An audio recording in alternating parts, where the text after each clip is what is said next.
Recording stopped. Recording in progress. La Comisión de Cultura, Patrimonio, Arte, Deporte y Recreación inicia su sesión. La bienvenida a todos los presentes, las autoridades, la subsecretaria Carolina Pérez, subsecretaria de la Cultura, las Artes y el Patrimonio. ¿Está bien? Sí. El patrimonio. El patrimonio, sí. ¿No dije el patrimonio? No, Cultura Artes no, es otro Ya. subsecretario. Ah, no, ya, pero ya. Subsecretario, ¿tenemos cuenta? Sí. Presidente, en cuenta, en primer lugar, dos urgencias para los proyectos que la Comisión ha definido que va a continuar fundamentalmente en su tramitación, que es la Ley sobre Patrimonio Cultural, que es la que está hoy día en tabla, y lo otro es el proyecto de ley que modifica la Ley 19.327 en relación con los derechos y deberes en los espectáculos de fútbol profesional. Están las excusas del ministro de Hacienda, que había sido invitado para esta sesión, Sí. para exponer en relación hablé con precisamente con el proyecto de ley de patrimonio cultural, y se ha informado que en su reemplazo va a concurrir la subsecretaria de Hacienda, señora Heide Werner, que está con un pequeño atraso en su llegada acá a la sesión. Hay un documento del diputado y presidente de la Comisión de Deporte y Recreación de la Cámara Alta, de la Cámara de Diputados, Andrés Celis, en la cual solicita si se puede poner en agenda, en tramitación, el proyecto de ley que prohíbe la presencia de publicidad de casas de apuestas online en eventos y clubes deportivos. Y finalmente, una solicitud de audiencia del abogado de la Cámara Chilena de la Construcción, señor Carlos Pinto, para plantear sus visiones, observaciones y sugerencias al proyecto de ley que se encuentra el día de hoy en tabla. Bien, veremos todo eso en su debida oportunidad. Sí. Se la solicitud de audiencia y la puesta en tabla de los documentos adjuntos por el diputado Celis. Entiendo, señor secretario, que hoy día procede a continuar con las discusiones generales y en particular el proyecto de ley sobre patrimonio. ¿Ya? Antes de eso, senador Keitel. Gracias, presidente. Saludar a todas las presentes, a Esteban también. Presidente, simplemente decir que yo en lo personal ya oficié, pero me gustaría ver si también como comisión podemos, si hay interés de oficiar. Presidente, no sé si me está escuchando, ¿no? Ya. Porque me tocó ver en algún medio de comunicación, redes sociales, etcétera, una exposición que se está realizando en el Museo de Bellas Artes, en donde llama mucho la atención, para mí de manera muy negativa, lo que se hace con dos banderas de Chile, en la cual a una le sacan, con dos banderas de Chile dentro de la exposición, en la cual a una de ellas le sacan la estrella, y todo tipo de arte de repente es bien especial y extraño, yo soy bien abierto para ese tipo de cosas, pero la verdad que ver manipulada, rota la estrella, la bandera como tal, creo que lo encuentro una falta de respeto. Hay otra bandera pegada a esa también, donde también se muestra como que estuviera sangrando en alguna parte. Entonces, yo creo que sería bueno como comisión que nos podamos pronunciar al respecto. Insisto, ya lo hice yo de manera personal, oficié justamente al Ministerio, oficié a la directora del museo. La ley hoy día sanciona justamente quienes de alguna u otra forma rompan el escudo, la bandera, o incluso de alguna u otra forma también vulneren nuestro himno nacional. Y creo que más allá del arte, que puede ser bastante amplio de formas de ver, creo que ya cuando se toca la bandera de Chile no corresponde que se haga de esa manera. Yo no sé si hay interés como comisión de que podamos oficiar, pero que sería bueno también tener algún grado de respuesta al respecto, saber quizá cuáles fueron los criterios utilizados, quiénes fueron los responsables directos de la aprobación institucional, cuál fue el costo asociado justamente a este tipo de exposición, y si se consideró en algún momento el posible conflicto que este tipo de expresiones artísticas pueden generar respecto a nuestros símbolos patrios. Entonces quería poner eso sobre la mesa, presidente, e insisto, estamos, entre comillas, bajo mi punto de vista, jugando de manera muy negativa con nuestra bandera, y eso no lo puedo dejar pasar. Gracias, presidente. Bien, entiendo que usted a título personal, como senador individual, hizo una presentación al respecto. Sí, ya. Lo segundo, usted está pidiendo que la comisión se pudiera pronunciar. Yo voy a hablar no como presidente de la comisión, porque estoy sentado aquí como presidente, pero como senador, creo que eso meritaría una discusión más profunda respecto a qué es lo que se persigue con esa solicitud, entendiendo que hay opiniones que son distintas de cómo evaluar qué es lo que es, cómo se define, qué constituye libertad de expresión artística, etcétera. Y sin ánimo de entrar al tema de fondo, no sé si como comisión deberíamos empezar a pronunciarnos sobre todos los eventos. Si es que acá hay infracciones legales o etcétera, serán otras instituciones también las que podrán hacerlo, ¿ya? Pero como comisión estaríamos en un debate que puede ser interesante, podemos hacer una actividad, un seminario si quiere, respecto a qué entendemos por y qué es lo que el Estado debe financiar para o darle espacio en instancias públicas, como puede ser un museo, como puede ser... Yo tengo mi resquemores de cuánto se puede avanzar en esa materia, y cuánto vamos a consensuar. Soy bien transparente en esto, lo quiero decir, senador, ¿ya? No he visto la exposición, no sé bien de qué se trata, pero por lo que usted señala es algo que al menos a usted y tal vez a otros le puede generar una suerte de reparo, rechazo, derechamente. Yo sería cauto a la hora de definir cómo abordamos este tema. Pero soy bien en ese sentido. Alguien dirá que puedo ser conservador, otros dirán que soy un liberal libertino. Pero yo en ese sentido sería juicioso como comisión. Además, no estamos todos los miembros de la comisión en este minuto como para tomar esa definición. Pero entiendo el sentido. Ahora, usted hizo ya la gestión, espero que las autoridades sí respondan. Sería bueno también que nos compartiera el oficio, si le parece. De todas maneras, le puedo compartir también el video, la foto y todo lo que usted quiera para que... Pero no tengo ningún problema, pero se lo pediría que lo hiciera si le Y parece. insisto, perdón, presidente, esto no es un tema de color político, de nada. Esto pase donde pase, la bandera, bajo mi punto de vista, de Chile no se toca y menos se manipula, ni menos se le saca la estrella, se le cambia de color, se raya o se quema. Eso, para mí, bajo mi punto de vista, no lo acepto. Estoy súper de acuerdo con usted y tampoco en nombre de la bandera, entonces van a hacer todo tipo de atropellos, tropelías en Chile como han ocurrido en el pasado. Entonces, por eso creo que hay que ser cuidadosos en esa materia.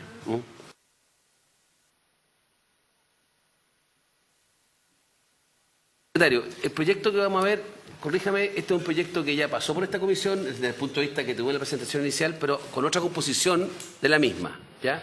Este es un proyecto que entiendo que ya se fue aprobado en general, ¿ya? Y estamos autorizados para la sala para discutirlo ahora en particular, ¿o no? Sí, presidente, por su intermedio, efectivamente, la sala del Senado, durante el año pasado, autorizó la solicitud que hizo esta comisión para poder discutir en general y en particular en el trámite de primer informe este proyecto, es decir, que el proyecto vaya por la comisión a la sala aprobado en general y en particular. Esto a raíz de que por diversas razones el proyecto no avanzó mayormente en la tramitación de la comisión, tanto durante el año 2023 como el año 2024.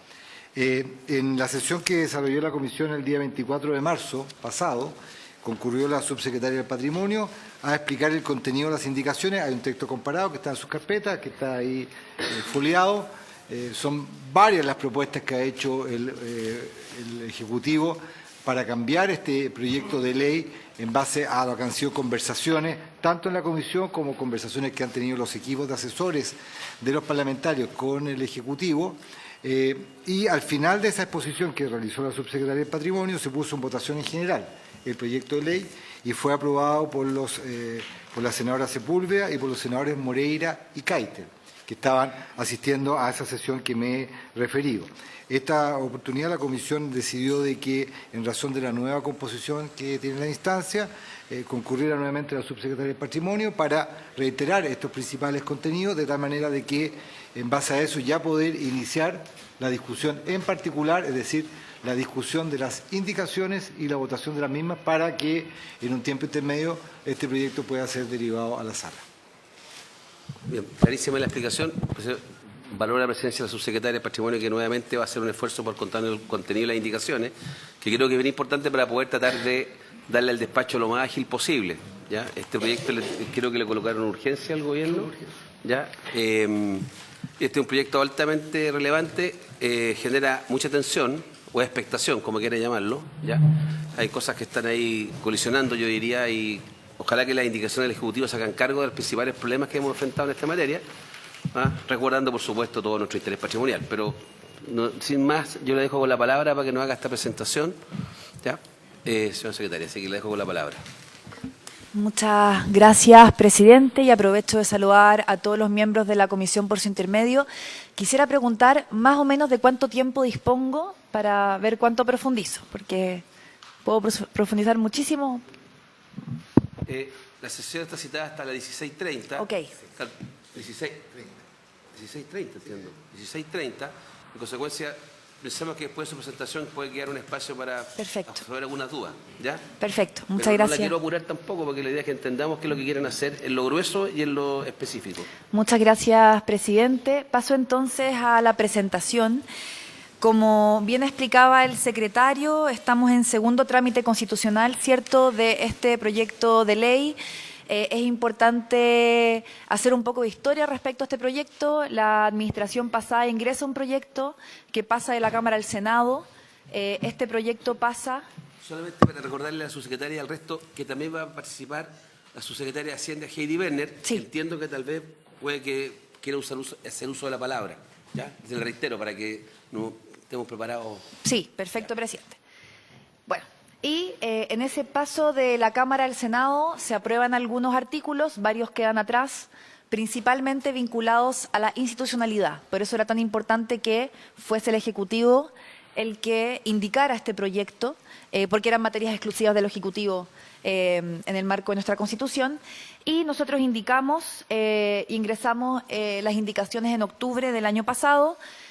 Son indicaciones que además emanan, y es importante decirlo, de la consulta indígena que se hizo y al pueblo tríada afrodescendiente chileno, y que era parte también de aquellas tensiones que mencionaba el presidente que hubo en la Cámara. Así que esperamos también poder hacernos cargo de eso para poder avanzar con mucha fluidez con este proyecto.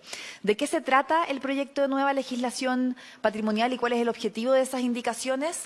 El primero es, como muy bien decía el presidente de la Comisión, elevar los estándares de protección patrimonial al estándar internacional. Nosotros tenemos muchas convenciones internacionales ratificadas por el Estado de Chile, vinculada, por ejemplo, al patrimonio cultural inmaterial, vinculado también al tráfico ilícito de bienes culturales y patrimoniales, la Convención de Sitios de Patrimonio Mundial. Esta ley hace carne esas convenciones, al mismo tiempo que cumple con un objetivo estratégico fundamental, que es establecer que la protección de nuestro patrimonio cultural va de la mano y no se contrapone al desarrollo económico del país. Ese quizás es el objetivo estratégico que cumplen estas indicaciones, y voy a también contar en esta exposición de qué forma nos hacemos cargo de cumplir dicho objetivo. Lo primero es que se propone una nueva orgánica que reestructura, ordena y actualiza la institucionalidad patrimonial vigente.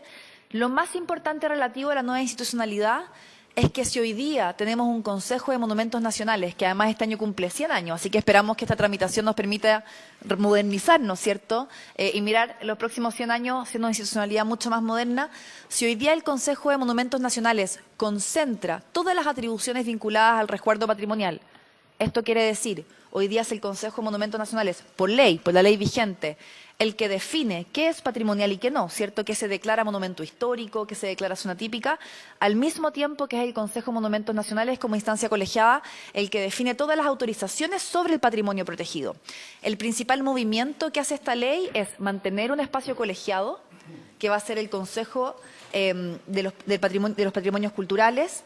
Este Consejo mantiene las atribuciones de definir qué se declara patrimonio. Y eso es bien importante, que es un monumento histórico, como este edificio que es el ex Congreso.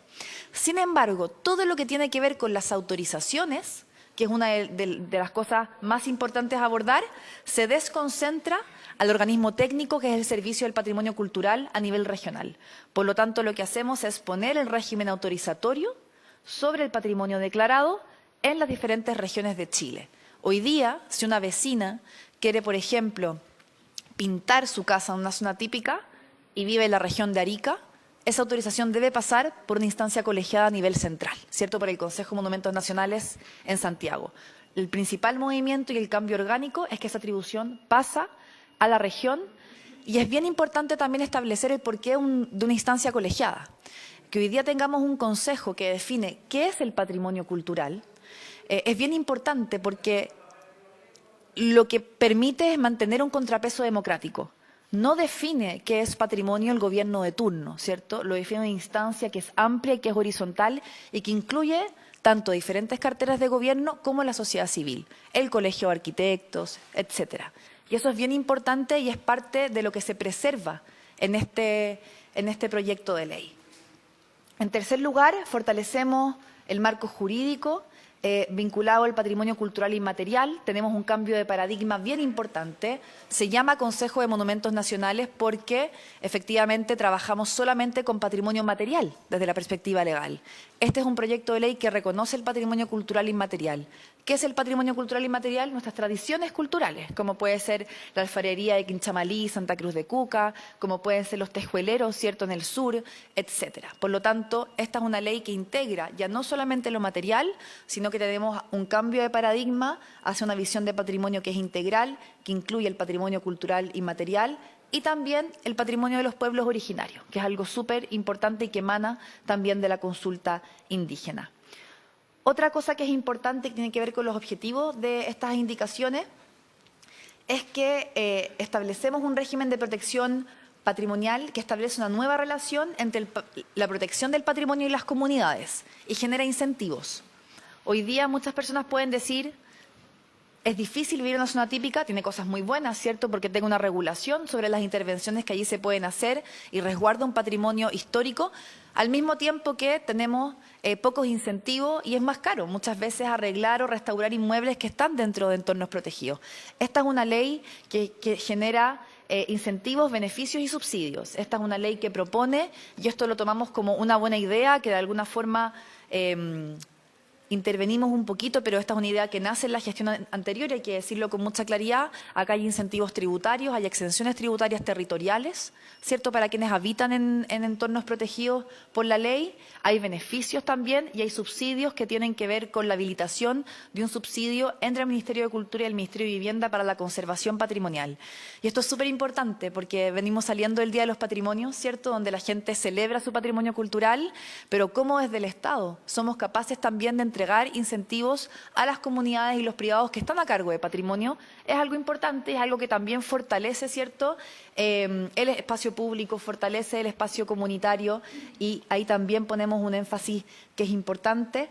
Acá también quizás uno de los puntos más relevantes del proyecto de ley es el concepto de certeza. Esta es una ley que genera mucha certeza jurídica de los procedimientos, de los tiempos, y eso también nos parece importante porque era una demanda de la sociedad, ¿cierto?, entregar mayor certeza jurídica respecto al régimen de protección patrimonial. Definimos un nuevo estatuto de protección arqueológica. Esto también es súper importante, quizás lo que más sale en prensa, ¿cierto?, tiene que ver con la arqueología vinculado a proyectos de desarrollo en general. Digo desarrollo en general porque hablamos de proyectos de inversión privada, pero también hablamos de la construcción de viviendas sociales, hablamos de la construcción de hospitales, hablamos de la construcción, ¿cierto?, de autopistas y caminos.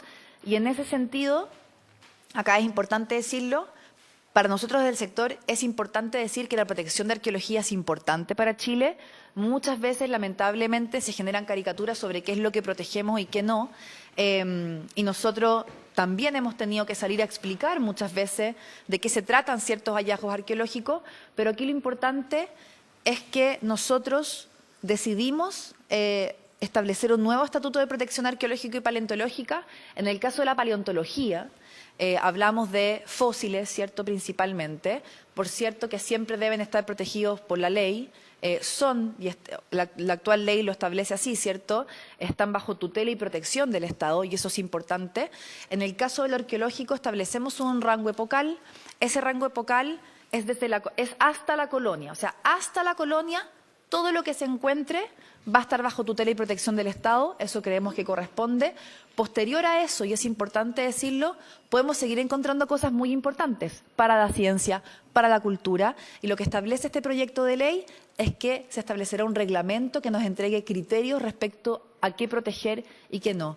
¿Cómo se establecen esos criterios? Bueno, tienen que ver con la unicidad de los hallazgos, con la importancia para la ciencia, con la importancia para la cultura, pero lo importante es que también estamos abordando esta temática que es bien importante y que ha sido también parte del diagnóstico social vinculado a este tema, siempre reiterando que muchísimas veces también se cometen errores y quiero decirlo respecto a la valoración de estos hallazgos desde la sociedad, ¿cierto? El mejor ejemplo son los hallazgos de la línea 7, que yo no me canso de repetir, son tremendamente importantes para la historia de Chile. En ese pique se hallaron las únicas evidencias científicas que tenemos a la fecha de que hubo humanos en el periodo arcaico I habitando la meseta central del Maipo Mapocho. Esto quiere decir que lo que se encontró es la única evidencia científica hasta la fecha de que hubo humanos hace 12.000 años en este territorio. Y eso es importante también. Por lo tanto, cómo nosotros somos capaces de parear esa importancia con el desarrollo de proyectos de desarrollo es un objetivo que nos trazamos. Por último, tenemos una ley que entrega técnicas habilitantes. ¿Qué quiere decir esto? Esta es una ley que, por ejemplo, exime de ciertas autorizaciones que se tienen que pedir hoy día por ley, ¿cierto? Voy a poner un ejemplo muy simple, pero la poda de árboles en una zona típica hoy día requiere de autorización. Si ese árbol, ¿cierto?, no es parte del valor patrimonial de ese sector, los vecinos debiesen poder hacerlo. Por lo tanto, esta es una ley que descomprime el sistema autorizatorio diciendo hay ciertas cosas que en realidad no requieren de autorización, al mismo tiempo que pone sobre la mesa una herramienta que se llama plan de gestión patrimonial. ¿Cómo funcionaría un plan de gestión patrimonial? Que tiene mucho que ver con las autorizaciones. Si yo vivo en una zona típica o soy propietario de un inmueble patrimonial, digamos este inmueble patrimonial, y este inmueble patrimonial tiene un plan de gestión, es decir, tiene la paleta de colores con la que se puede intervenir, qué cosas se pueden y no se pueden hacer, tampoco debiesen pedir autorización si es que su plan está aprobado. Solamente debiesen avisar que van a intervenir en el marco de lo aprobado. Y eso, claro, que lo que hace es descomprimir también el sistema autorizatorio, dejando las autorizaciones en las cosas realmente relevantes. Y allí donde el Estado le entrega confianza a la ciudadanía y dice usted tiene que avisarme para poder hacer esta intervención, también el Estado se hace cargo de la protección patrimonial porque esta es una ley que entrega la atribución de inspección y de sanción. Por lo tanto, digamos que en este espacio quienes están a cargo de gestionar lo quieren hacer ciertos cambios en el marco del plan de gestión, bueno, los pueden hacer, le avisan a la entidad técnica en su región, que es el Servicio del Patrimonio, y ellos van a poder inspeccionar que todo esté sucediendo acorde a los estándares de protección patrimonial que se han establecido previamente. Por lo tanto, también se establece una especie de pacto entre la sociedad y el Estado, es decir, cuidemos el patrimonio cultural, facilitemos los procesos, al mismo tiempo que nos hacemos cargo de que ese pacto se cumpla. Pasa lo mismo con la sanción, que es algo que podemos ver con más profundidad en algunas sesiones, pero esta es una ley que aumenta las multas en contra del daño patrimonial y que también establece delitos, tipología de delitos. Eso es bien importante porque muchas veces nos frustramos como país en conjunto, digo, todos los sectores, cuando vemos que pasa una 4x4 por arriba de un geoglifo en el norte, ¿cierto? O se afecta un inmueble patrimonial de manera alevosa. Bueno, eso es algo que debe tener sanción y castigo porque estamos hablando del patrimonio cultural compartido de todos los chilenos y chilenas. Por lo tanto, esta ley también establece mayores sanciones en esa lógica. Y por último, esta es una ley que promueve instancias de participación efectiva. Es decir, dentro de los diferentes protocolos de declaratoria, etcétera, van a poder encontrar también espacios en los que se dirime si es que debe o no haber participación de la comunidad, que es algo que también sabemos que es importante desde la perspectiva del patrimonio compartido.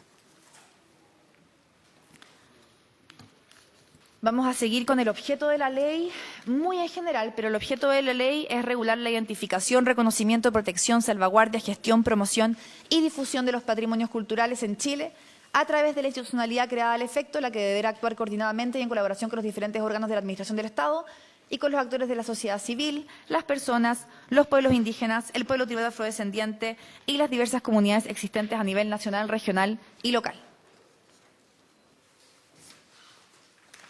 Y cuando hablamos de patrimonio cultural y de patrimonios culturales, ¿a qué nos referimos? A los bienes, elementos, expresiones, manifestaciones materiales e inmateriales, como explicaba antes, ahora esta ley va a recoger esa completitud, representativas de las culturas presentes y pasadas en el territorio nacional, que contribuyen a construir identidad y fortalecer comunidades, y que son transmitidas de generación en generación, en un proceso continuo y dinámico de valoración que contribuye a la memoria histórica, social y cultural, al respecto del entorno natural y a un desarrollo humano integral y sostenible.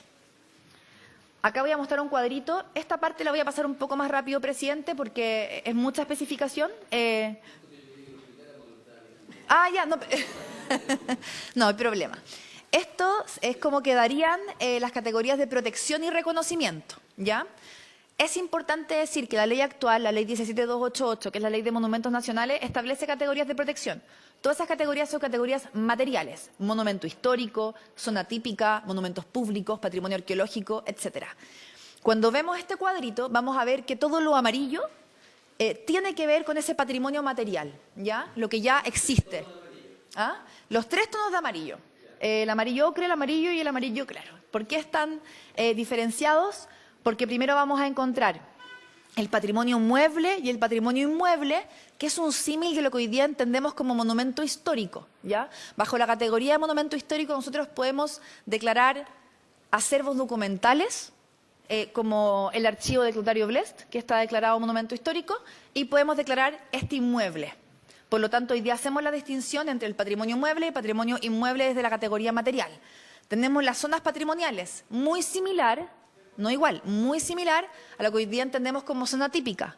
Zonas típicas como el casco histórico de Arica, como el barrio Yungay, ¿cierto? Lugares que tienen protección patrimonial, son polígonos protegidos patrimonialmente. Acá se llama zona patrimonial porque integra otras formas de entender la protección de esos espacios, no solamente ya desde la perspectiva urbana, sino que también desde la perspectiva, por ejemplo, de los sitios de patrimonio mundial, cómo pueden también ser zonas de amortiguamiento de sitios de patrimonio mundial, etcétera. Así que ahí tenemos la categoría zona patrimonial. Tenemos 2 categorías que son completamente nuevas. Esta es una categoría que es la categoría sitio de memoria. Muy importante decir que esta categoría fue aprobada. Esta es una categoría que yo quiero reconocer porque la gestión pasada la propuso. Se propone la categoría sitio de memoria. Esta categoría pasa de la Cámara al Senado aprobada. Se hizo un pequeño ajuste, pero está la categoría sitio de memoria. De facto, hoy día en Chile ya declaramos sitios de memoria bajo la categoría de monumento histórico. Hoy día en Chile hay 70 inmuebles, ¿cierto?, que están declarados sitios de memoria bajo la categoría de monumento histórico, pero pensamos que es importante que tenga una categoría en sí mismo. Esta es una categoría que habla del valor patrimonial desde la perspectiva de los derechos humanos, y eso es importante poder reconocerlo. Y esto también que es completamente nuevo, que son los paisajes e itinerarios culturales, ¿ya? Esta es una categoría que emana de, acuerdos internacionales. La categoría paisaje cultural es una categoría reconocida por UNESCO a nivel internacional. Tenemos paisajes culturales reconocidos, de hecho, por la UNESCO bien cerquita acá. Tenemos el paisaje cultural cafetero en Colombia, tenemos el paisaje cultural agavero en México. Muchas veces, no siempre, están asociados a, por ejemplo, sectores productivos. De hecho, en la región de Coquimbo y Atacama ya estamos en la lista tentativa del paisaje cultural de la UNESCO, del paisaje cultural vitivinícola del Pisco. ¿Qué es un paisaje cultural? Es la relación entre los humanos, ¿cierto?, la comunidad humana en términos culturales con el entorno medioambiental. Y eso es súper importante e interesante, y por eso cuando hablamos, por ejemplo, por poner un ejemplo chileno, el paisaje vitivinícola del Pisco, vamos a pensar en el paisaje cultural vinculado a la naturaleza, como son las viñas, ¿cierto?, vinculado a los inmuebles patrimoniales, como son las casonas patrimoniales, que dan cuenta de una historia productiva, pero también las prácticas tradicionales inmateriales de la comunidad productora. Eso es un paisaje cultural. Itinerario cultural, voy a poner también la definición, tiene que ver con las rutas, ¿cierto?, intercambio cultural, económico, que son parte también de la historia cultural de los pueblos. Voy a pasar rápido porque tengo las definiciones puestas para que las puedan leer, pero los amarillitos más claros son aquellos que son monumentos, o sea, que son patrimonio por el solo Ministerio de la Ley, no requieren de un proceso de declaratoria. ¿Por qué? Porque son, por ejemplo, el patrimonio mueble, que es parte de los museos y bibliotecas, o sea, la colección del Museo Nacional de Bellas Artes, la colección del Museo de Historia Natural, ¿cierto? Eso no requiere un proceso declaratorio, se entiende que por ser parte de la colección están protegidos también por ley. Pasa lo mismo con los monumentos públicos y memoriales, igual que ahora. Ya cada vez que nosotros vemos en la calle un monumento público, ese monumento público está protegido por ley, no requiere un proceso. Y respecto al patrimonio arqueológico y paleontológico, lo voy a repetir después, pero tenemos el rango epocal que yo también he explicado. No todo va a ser por el solo Ministerio de la Ley hasta cierta época, y luego un reglamento dictará qué es aquello que vamos a diferenciar entre arqueología y patrimonio arqueológico. Lo rojo o naranjo son los diferentes ámbitos del patrimonio cultural inmaterial. que son los elementos, expresiones y manifestaciones del patrimonio cultural y material, no tienen categorías en sí mismas porque funcionan según la lógica de ámbitos a nivel internacional. Uno reconoce patrimonio cultural y material, prácticas, conocimientos, etcétera. Y por último, en verde, vemos los patrimonios culturales de los pueblos indígenas y pueblo tirada afrodescendiente. Esto también es bien relevante. Están dentro de la categoría y lo voy a explicar porque la consecuencia jurídica es distinta. Cuando yo declaro patrimonio material, es distinto reconocer patrimonio inmaterial, tienen consecuencias jurídicas distintas. ¿En qué sentido? Cuando yo declaro patrimonio material, entro dentro del régimen de autorización. Si yo declaro este inmueble, en este caso bajo la categoría de patrimonio inmueble, soy parte de un régimen autorizatorio. No puedo, ¿cierto?, botarle un muro, ¿cierto?, sin pedir permiso, está bajo tutela del Estado.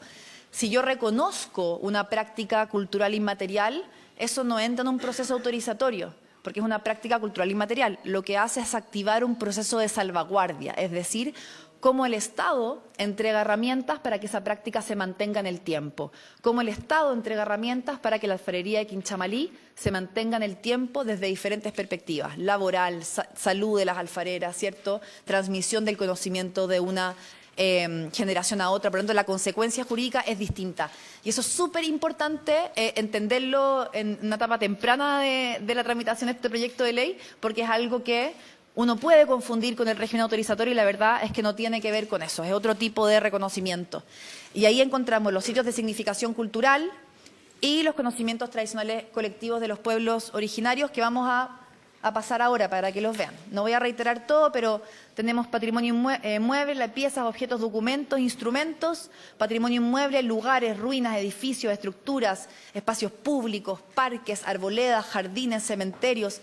Tenemos muchos ejemplos, la Quinta Normal, ¿cierto?, lugares que están protegidos bajo diferentes lógicas. Un pucará está bajo la lógica de ruina, este edificio... Eso es... El patrimonio mueble puede ser transportado y el patrimonio inmueble no. Esa es la diferencia. Es verdad, ese es un excelente ejemplo.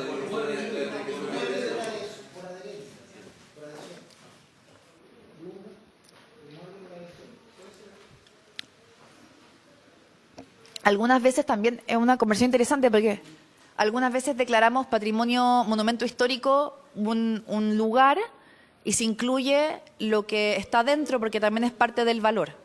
Eso es importante porque es parte de los atributos del espacio. Por lo tanto, ahí también podemos conversarlo más en detalle en la tramitación de la ley, pero es un muy buen ejemplo. Tenemos las zonas patrimoniales, lo decía anteriormente, son los conjuntos, áreas o lugares, poblaciones, barrios, centros históricos, sectores, entornos de patrimonio inmueble protegido, por eso decía que es distinto e innova respecto a la categoría de zona típica, las áreas o yacimientos donde existiere patrimonio arqueológico o paleontológico, así como también las zonas de amortiguamiento de sitios de patrimonio mundial. Sí, esto es bien... Esto es súper importante. Sí.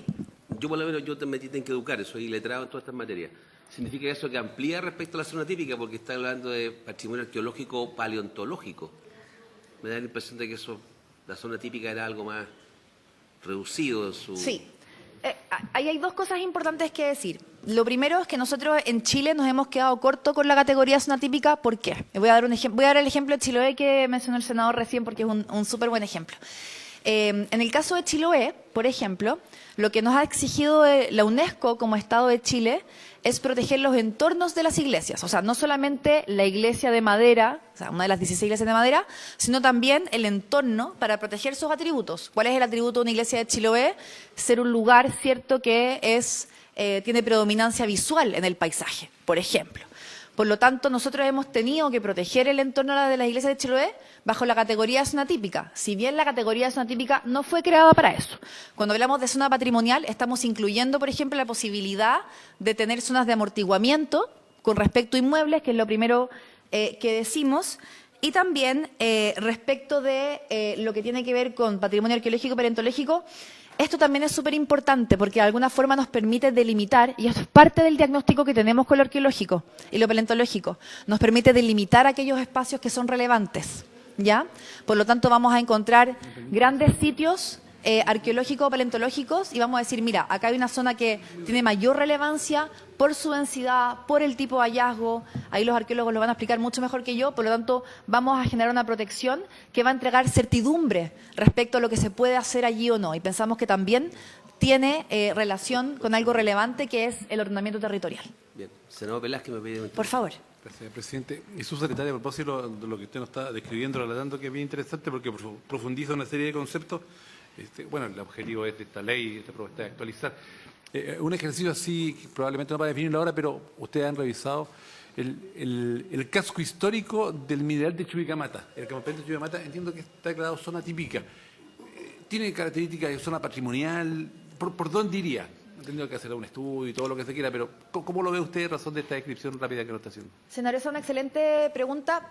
Voy a aclarar algo que para terminar la aclaración, las zonas típicas hoy día también recogen lo arqueológico y paleontológico. Nosotros estamos como haciéndonos cargo de algo que ha sucedido y que nos puede generar también, creo yo, un mayor ordenamiento respecto a lo que hablaba recién respecto al desarrollo. Y respecto a la pregunta que hace el senador, esta ley tiene los artículos transitorios, tiene la correlación entre las categorías que ya existen y a cuáles se traspasan, ¿ya? Si nosotros aprobamos esta ley, no partimos de cero y hay cosas que están protegidas, por lo tanto, uno diría que la zona típica pasaría a ser zona patrimonial. Monumento histórico pasaría a ser patrimonio mueble o inmueble, y así. Y también establece un rango temporal en los artículos transitorios de esta propuesta legislativa para que aquellos lugares, por ejemplo, protegidos, que estaban protegidos, digamos, bajo la categoría de zona típica, si es que en realidad se piensa que más que zona patrimonial es un paisaje cultural, que es una categoría nueva, pueda traspasarse a esa categoría de protección. Entonces, cada una de estas categorías se relaciona con las categorías existentes, salvo las nuevas, que también es bastante fácil la correspondencia, porque todos los monumentos históricos, sitios de memoria, pasan a la categoría sitio de memoria. O sea, ahí hay una correlación, una relación bastante evidente en el traspaso. Y por último, ¿Está bien, senador? Ya. Y por último, los paisajes culturales, lo explicaba, aquellos territorios que representan la interacción del ser humano con el medio natural, resultado de procesos sociales, económicos, culturales, y que tiene presencia de expresiones materiales e inmateriales. Por eso daba el ejemplo del paisaje, por ejemplo, del pisco chileno, que tiene prácticas inmateriales. Uno también lo podría pensar con el paisaje vitivinícola del pisco, que tiene prácticas como las vendimias, por ejemplo, que también son parte del patrimonio inmaterial y que están íntimamente vinculadas al territorio. Y vamos a pasar a la última, que son...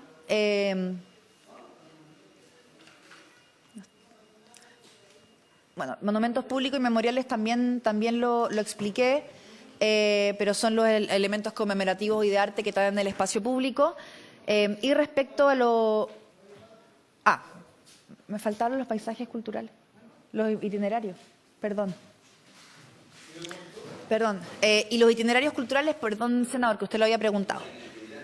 No, los itinerarios culturales... son las vías de comunicación, tránsito, movilidad físicamente determinadas, construidas o adaptadas para el uso humano que hayan generado procesos de fecundación recíproca entre culturas e integrado esas relaciones en un territorio a lo largo del periodo de tiempo determinado, ya sean declarados y que sean declarados como tales. Voy a dar un ejemplo un poco controvertido porque se le entiende también como paisaje cultural, pero yo creo que es un excelente ejemplo. El Capañán o el sistema vial andino, que es el camino del Inca. Es un camino, ¿cierto?, que fue una ruta comercial, cultural del imperio incaico, que hoy día está reconocido como un sitio de patrimonio mundial y que da cuenta, como dice la definición, de vías de comunicación, tránsito, movilidad, que fueron construidas y que fueron un proceso de fecundización cultural, económica de los pueblos. O sea, estamos hablando de ese tipo, eso sería un itinerario cultural, se podría también entender desde esa perspectiva, y creo que es un ejemplo bastante como al callo a lo que se refiere la... ¿Cuál es la solución actual del Camino del Inca? El Camino del Inca... De nuestra institucionalidad vigente. Sí, y se entiende como patrimonio arqueológico. Ya. Y bueno, el itinerario o el paisaje cultural pueden tener componentes arqueológicos, pero es una forma más comprensiva de entenderlo, ¿cierto? Bueno, los sitios de memoria, que era lo que yo ya les contaba con anterioridad, esto lo ingresó la gestión pasada, lo que nosotros valoramos mucho, pasa de la Cámara al Senado, y son lugares con independencia de su régimen de propiedad, donde se hubieran cometido graves violaciones de los derechos humanos, donde se resistieron esas violaciones o que por algún motivo las víctimas, familiares o la comunidad asociaran con dichas violaciones en función de su valor histórico simbólico, a fin de procurar una reparación a las víctimas y a sus familias, promover el conocimiento y la reflexión sobre la violación de los derechos que ello ocurrieron, a contribuir o evitar la repetición de dichas violaciones y garantizar el derecho a la memoria de las víctimas y la sociedad en su conjunto. Chile ya cuenta con 70 sitios de memoria declarados bajo la categoría de monumento histórico. Esto es hacerle justicia también a esa historia, a esa jurisprudencia que ya existe, con una categoría propia y que tiene que ver también con la forma que tenemos de proteger espacios como la Casa de Irán, ¿cierto? Y Londres 38 y muchos otros sitios de memoria a lo largo del país.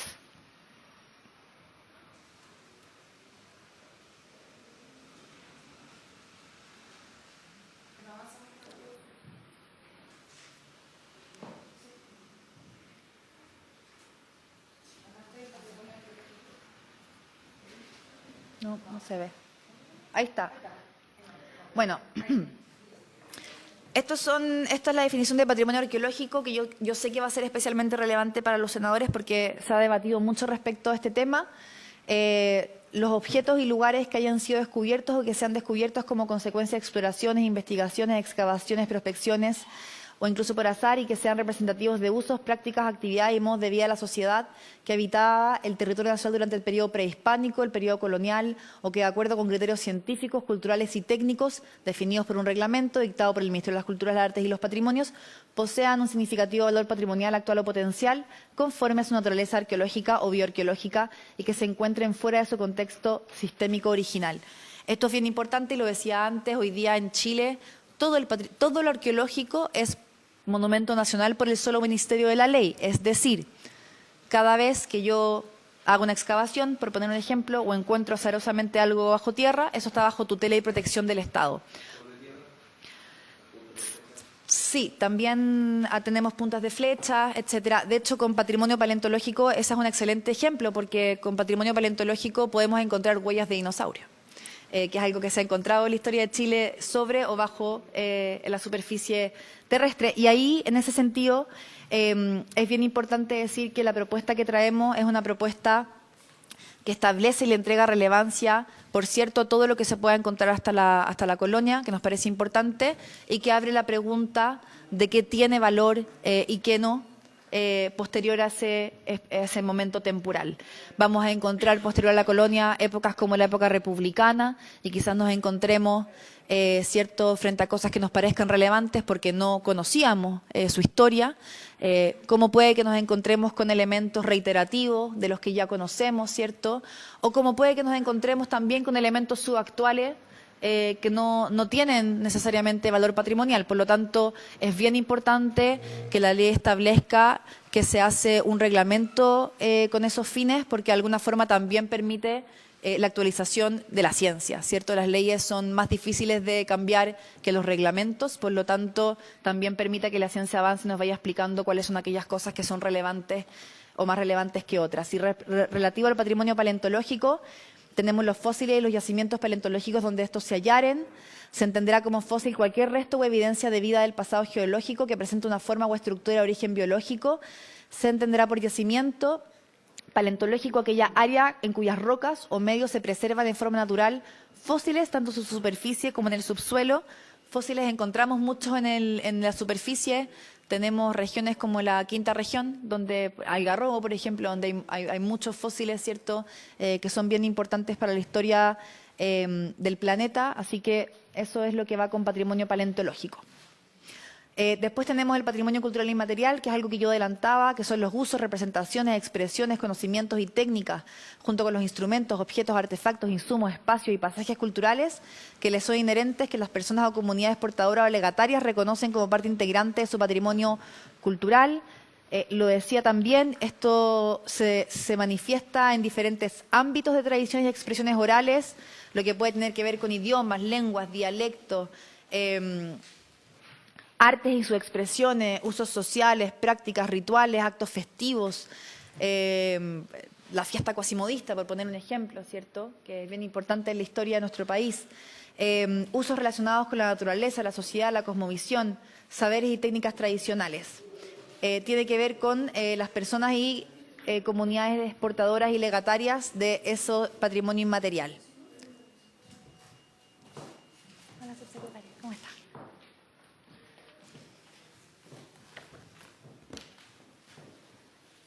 Y tenemos por último las categorías que tienen que ver con los pueblos originarios.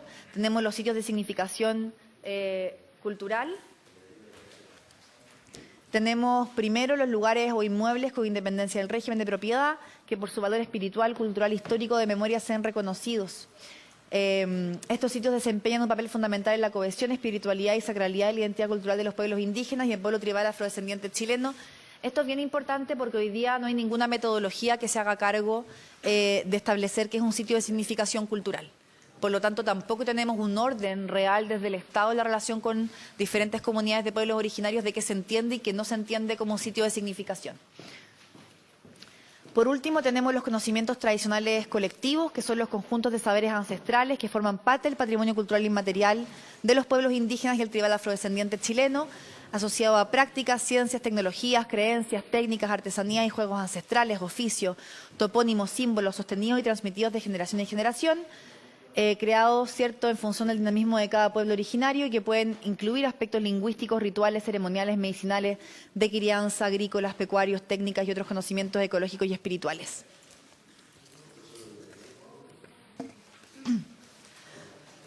Voy a pasar a mostrar la estructura orgánica que propone esta propuesta legislativa. Nosotros, cuando pensamos en la historia del Consejo de Monumentos Nacionales, y es importante hacer historia, el Consejo de Monumentos Nacionales nace por un decreto por fuerza de ley el año 1925. Por eso digo que este año cumplimos 100 años. Y la ley es de 1970.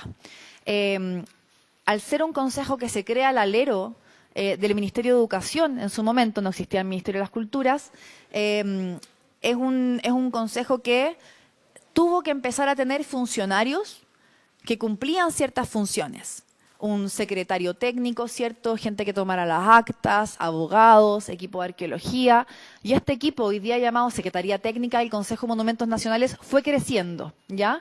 Pero siempre estuvo un poco fuera de la orgánica tanto de la Dirección de Bibliotecas, Archivos y Museos, de la DIVAM, ¿cierto? Estaba la DIVAM, la Secretaría Técnica del Consejo de Monumentos Nacionales, como del Ministerio de las Culturas, las Artes y el Patrimonio. Acá lo que se establece es que la Secretaría Técnica del Consejo de Monumentos Nacionales pasa a ser una subdirección, ordenando un poco orgánicamente el servicio. Se crea la Subdirección de Patrimonios Materiales. Esto es bien importante porque al ser el espacio de consejo, un espacio que ya no va a tratar solamente el patrimonio material, sino que el patrimonio inmaterial de pueblos originarios, no tenía mucho sentido, ¿cierto?, seguir teniéndolos separados del resto de la orgánica, así que se generan equipos interdisciplinarios para tratar cada temática a nivel regional. Y es importante decir que, al igual que hoy día, la Subsecretaría de los Patrimonios Culturales lleva la presidencia del Consejo, como lo llevamos hoy, y es la Secretaría Técnica y la Subdirección de Patrimonios Materiales junto a las otras subdirecciones la que son los organismos técnicos en cada uno de los asuntos que se tratan. Importante decir que en marco de régimen autorizatorio, bajo la lógica de que esto pasa a las regiones, cada una de estas subdirecciones tienen unidades a niveles regionales. Por lo tanto, el régimen autorizatorio se trata desde quienes están a cargo de la unidad de patrimonio material en cada una de las regiones y quien otorga la autorización es el director regional o directora regional del servicio. ¿Ya? Y esto es súper importante porque este es la lámina que explica la descompresión, de alguna forma, del régimen autorizatorio que hoy día tenemos en Chile. Vamos a pasar a la composición del Consejo de los Patrimonios. Es importante decir que se mantiene una lógica que nos parece importante, que es que este sea un espacio donde tenemos el 50+1 del Estado y la otra mitad, ¿cierto?, del mundo social. Por lo tanto, vamos a tener diferentes tipos de representantes. Están aquellos que son designados por ministros de diferentes carteras, al igual que hoy día está el Ministerio de Obras Públicas, está el Ministerio del Interior, etcétera. Está también el representante designado por él o la ministra de las Culturas, las Artes y los Patrimonios, los representantes designados por el presidente de la República a propuesta de otras entidades, que son las de la sociedad civil, y en quinto lugar otros. Tenemos entonces en la presidencia al subsecretario del Patrimonio Cultural, en la vicepresidencia a quien dirija el Servicio del Patrimonio Cultural. Después tenemos a los directores de museos nacionales de nuestro país, como el Museo Histórico, el Museo de Historia Natural, como el Museo de Bellas Artes, y también quien está a cargo del Archivo Nacional, de la Biblioteca Regional y la Cineteca. Estas son las instituciones que representan los acervos patrimoniales de Chile, ¿cierto? Y acá hay una inclusión bien importante que me gustaría destacar, es la Cineteca Nacional, que está a cargo de los acervos audiovisuales de nuestro país y que por ser la ley muy antigua, la Cineteca se crea el año 2006, no eran parte, ¿cierto?, de la definición de patrimonio cultural.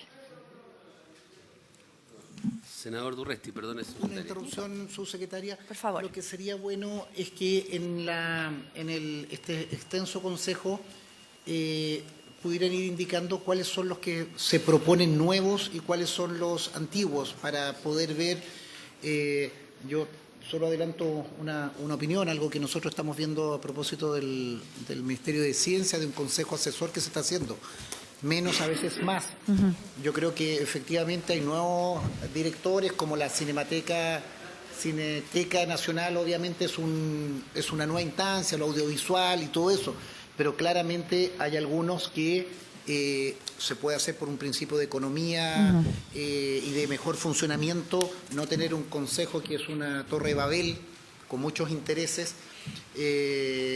Entonces que usted nos vaya indicando cuáles son los que son nuevos en la incorporación, y también preguntarles si van a estar sujetos a la declaración de patrimonio y de incompatibilidades que hoy día desgraciadamente no operan. Entonces que nos pudiera ir indicando eso, cuáles son nuevos, cuáles son... Son 30 propuestas, entiendo. Sí, lo podemos ir... Pero algunos son nuevos en la propuesta, entonces Ya. por eso indicar cuáles son los... ¿O cuáles salieron eventualmente? No, que ninguno, ese es el problema. Ah, Podemos, más sin antes. duda alguna, podemos irlo indicando. Es importante decir que hoy día todos los consejeros del Consejo de Monumentos Nacionales, de hecho, previo a la ley de publicidad de las sesiones, hacen su declaración de intereses, hacen su DIP hace muchos años. Hoy día agradecemos que además se establezca una ley.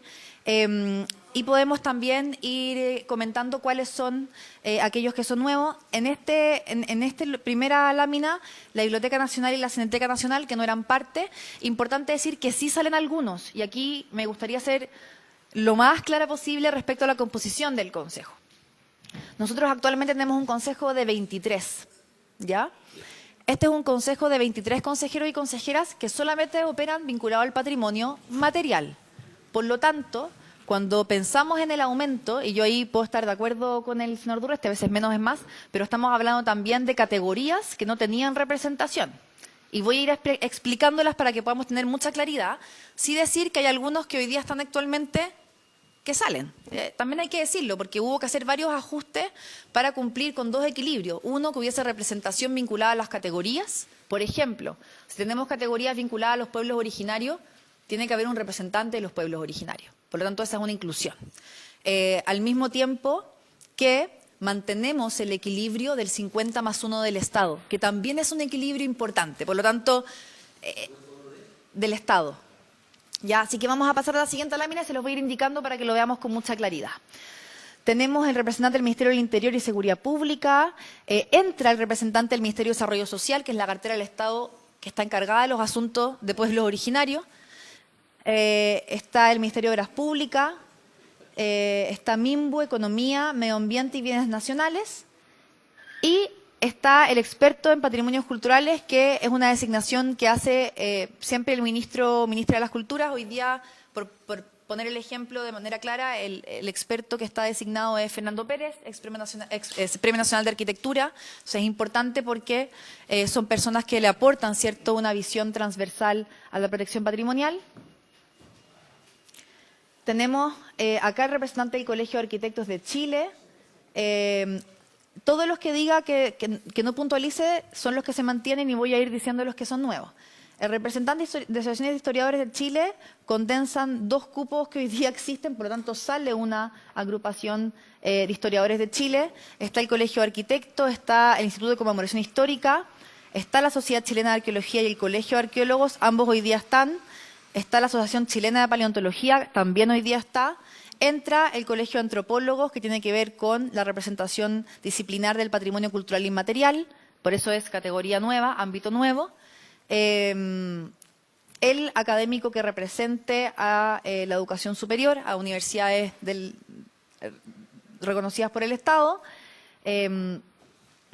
un gestor vinculado al patrimonio cultural inmaterial, el representante de Asociación y Barrios Patrimoniales, que ya está, el representante de sitios de memoria, que es nuevo, porque es la categoría de sitios de memoria, también entra como una categoría nueva, los cultores y cultores vinculados al patrimonio cultural inmaterial, el representante de pueblos originarios en línea con la consulta indígena, y el Consejo de Defensa del Estado, que hoy día ya está y opera como el representante jurídico del Consejo. Tenemos esto que también emana de la consulta, que es el representante del pueblo tirado afrodescendiente chileno, pero es una representación que solamente opera cuando se debatan temáticas vinculadas al pueblo tribal afrodescendiente chileno. Ya no es un cupo constante, sino que es un cupo que tiene que ver con materias específicas que tienen que ver con el pueblo tribal en particular.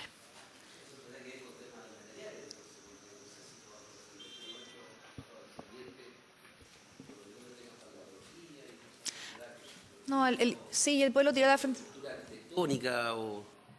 Estoy tratando de pensar qué sí, implica, están sobre todo entendiendo vinculados... que es un pueblo muy particular, entendiendo por pueblo porque son afrodescendientes, por lo menos no sé si es un pueblo, pero...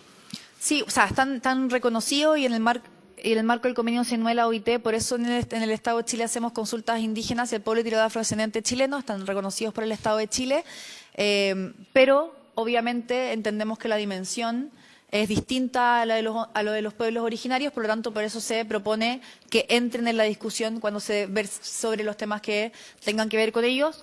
No me atrevo a decir la cantidad de temas que pueden ser, pero uno tendería a pensar que son vinculados al patrimonio cultural inmaterial.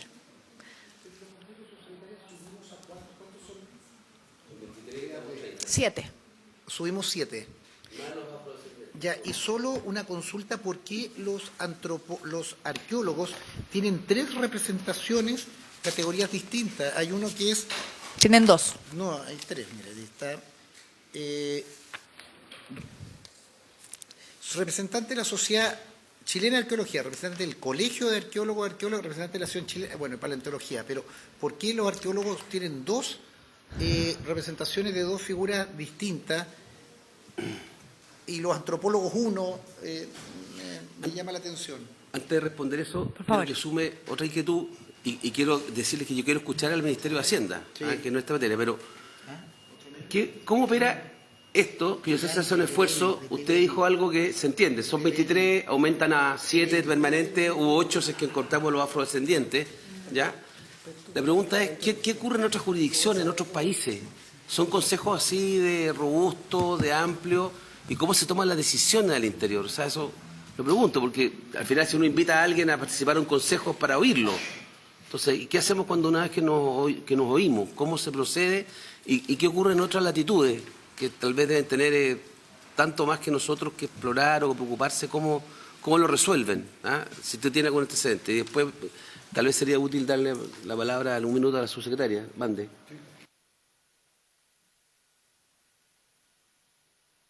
Ah, perdón, es que no me has pedido la palabra.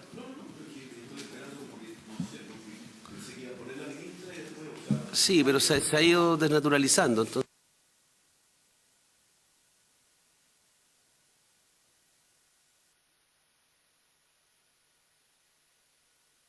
Subsecretaria.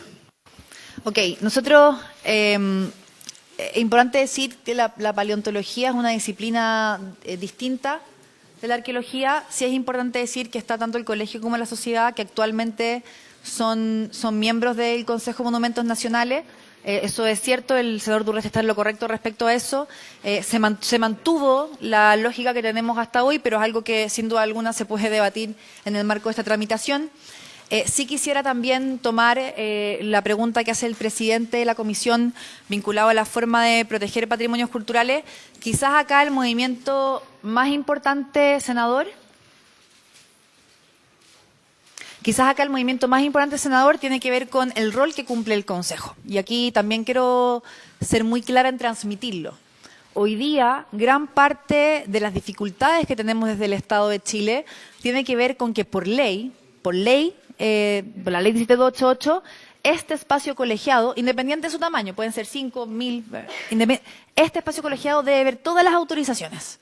Y eso ha sido parte también de un acomode orgánico histórico que ha tenido que hacerse para poder tramitar 7.000, 8.000, el año pasado estamos en cerca de 8.500 autorizaciones anuales desde un espacio colegiado. Por cierto que eso no tiene lógica, ¿cierto? Que un espacio colegiado vea más de 8.000 autorizaciones anuales.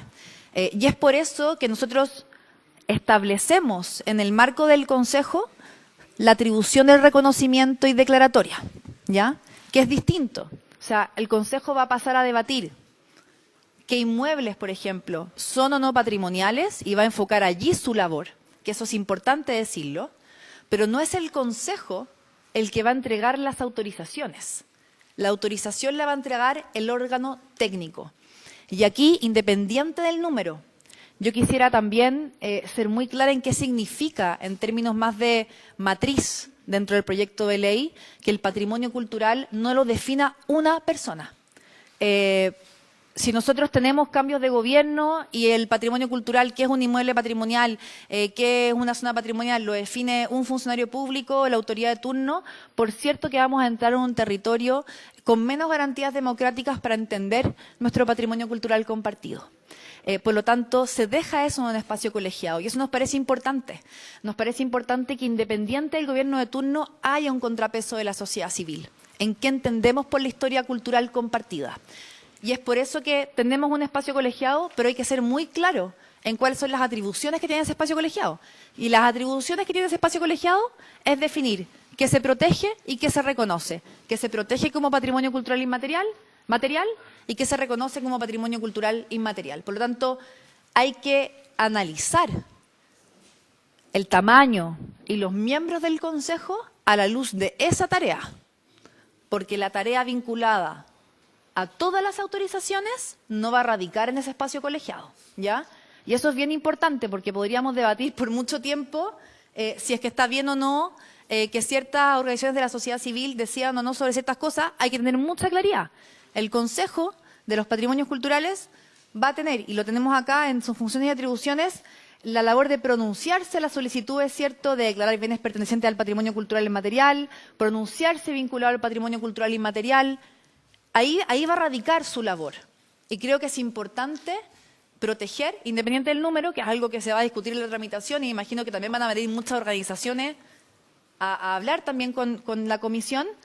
Hay que entender cuáles son las tareas que ese espacio va a cumplir. Y sus tareas no son el régimen autorizatorio. Las autorizaciones se van a ver en el organismo técnico, basado, ¿cierto?, en las diferentes regulaciones que haya vinculado a las diferentes autorizaciones. Presidente, mi presentación es mucho más larga, pero a la luz de que está la subsecretaria Werner, le puedo detenerme aquí y seguir viendo de las diferentes temáticas junto a la comisión, más que encantadas, porque desde el Ministerio queremos muchísimo tramitar esta legislación que es importantísima para el país, que sabemos que, creo yo, soluciona muchos temas que hoy día preocupan a los chilenos y chilenas, y decir también que las diferentes herramientas de las que le hemos hablado durante esta sesión son herramientas que podemos ir profundizando. Creo que ahí el tema de las inspecciones, las sanciones, de las habilitaciones, de que no se requiere autorización para algunas cosas, son súper importantes, y para nosotros es fundamental que esta ley, sobre todo, le entregue certeza jurídica a todas las actorías, las comunidades y también los proyectos de desarrollo.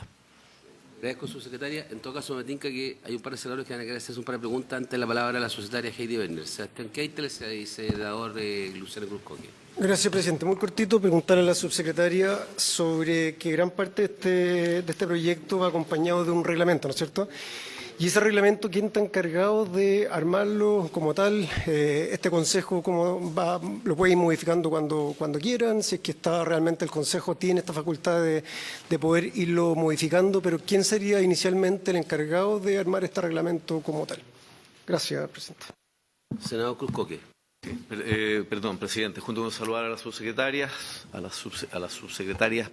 ministra subrogante, no sé si está de ministra subrogante, Subsecretaria, las dos subsecretarias de Cultura y de Hacienda, gracias por la exposición, aunque esto yo creo que tiene todavía para un rato.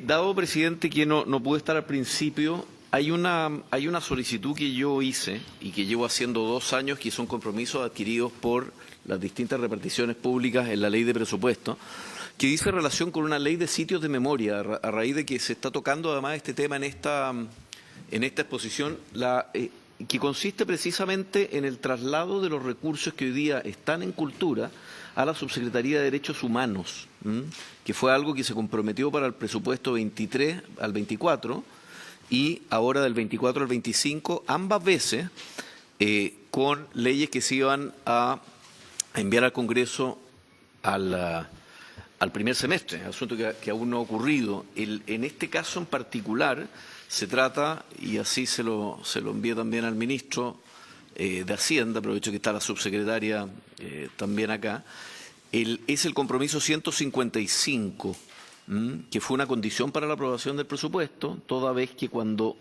los sitios de memoria propiamente tal se financiaban desde patrimonio, no existía en su momento la Subsecretaría de Derechos Humanos que se crea el año 2006.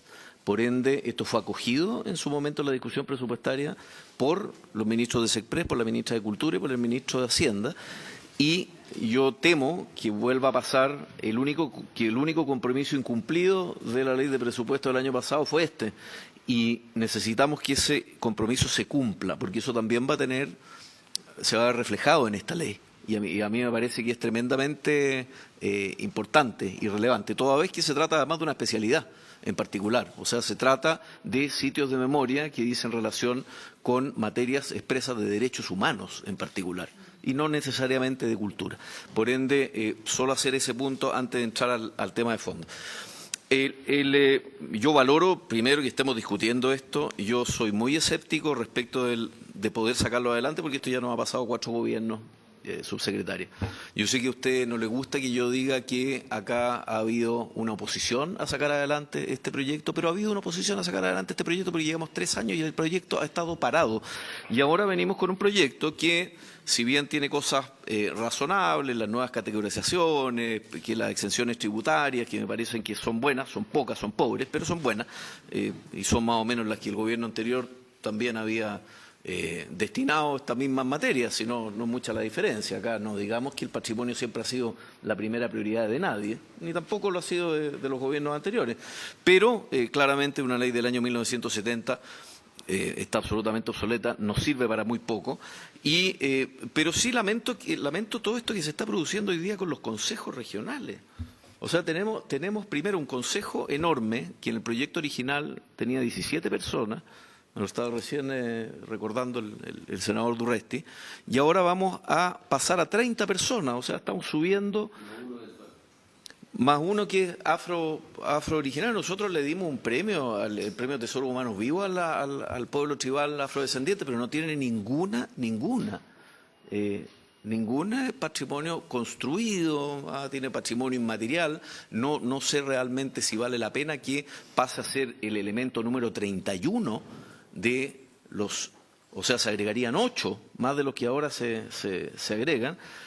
Y acá es donde se traban los proyectos, presidente. O sea, si usted me pregunta a mí, yo dejaría el Consejo tal cual como está, lo resolveremos en mejor ocasión, pero acá es donde se traban los proyectos, porque acá levantan la mano los antropólogos, levantan la mano los arqueólogos, levantan la mano, van a salir los cahuéscar o los descendientes de los cahuéscar, y por qué nosotros no.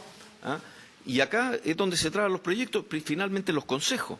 Luego se crea una institucionalidad que yo la encuentro también excesiva en el proyecto anterior, que es una institucionalidad regional, ¿no es cierto? Ok.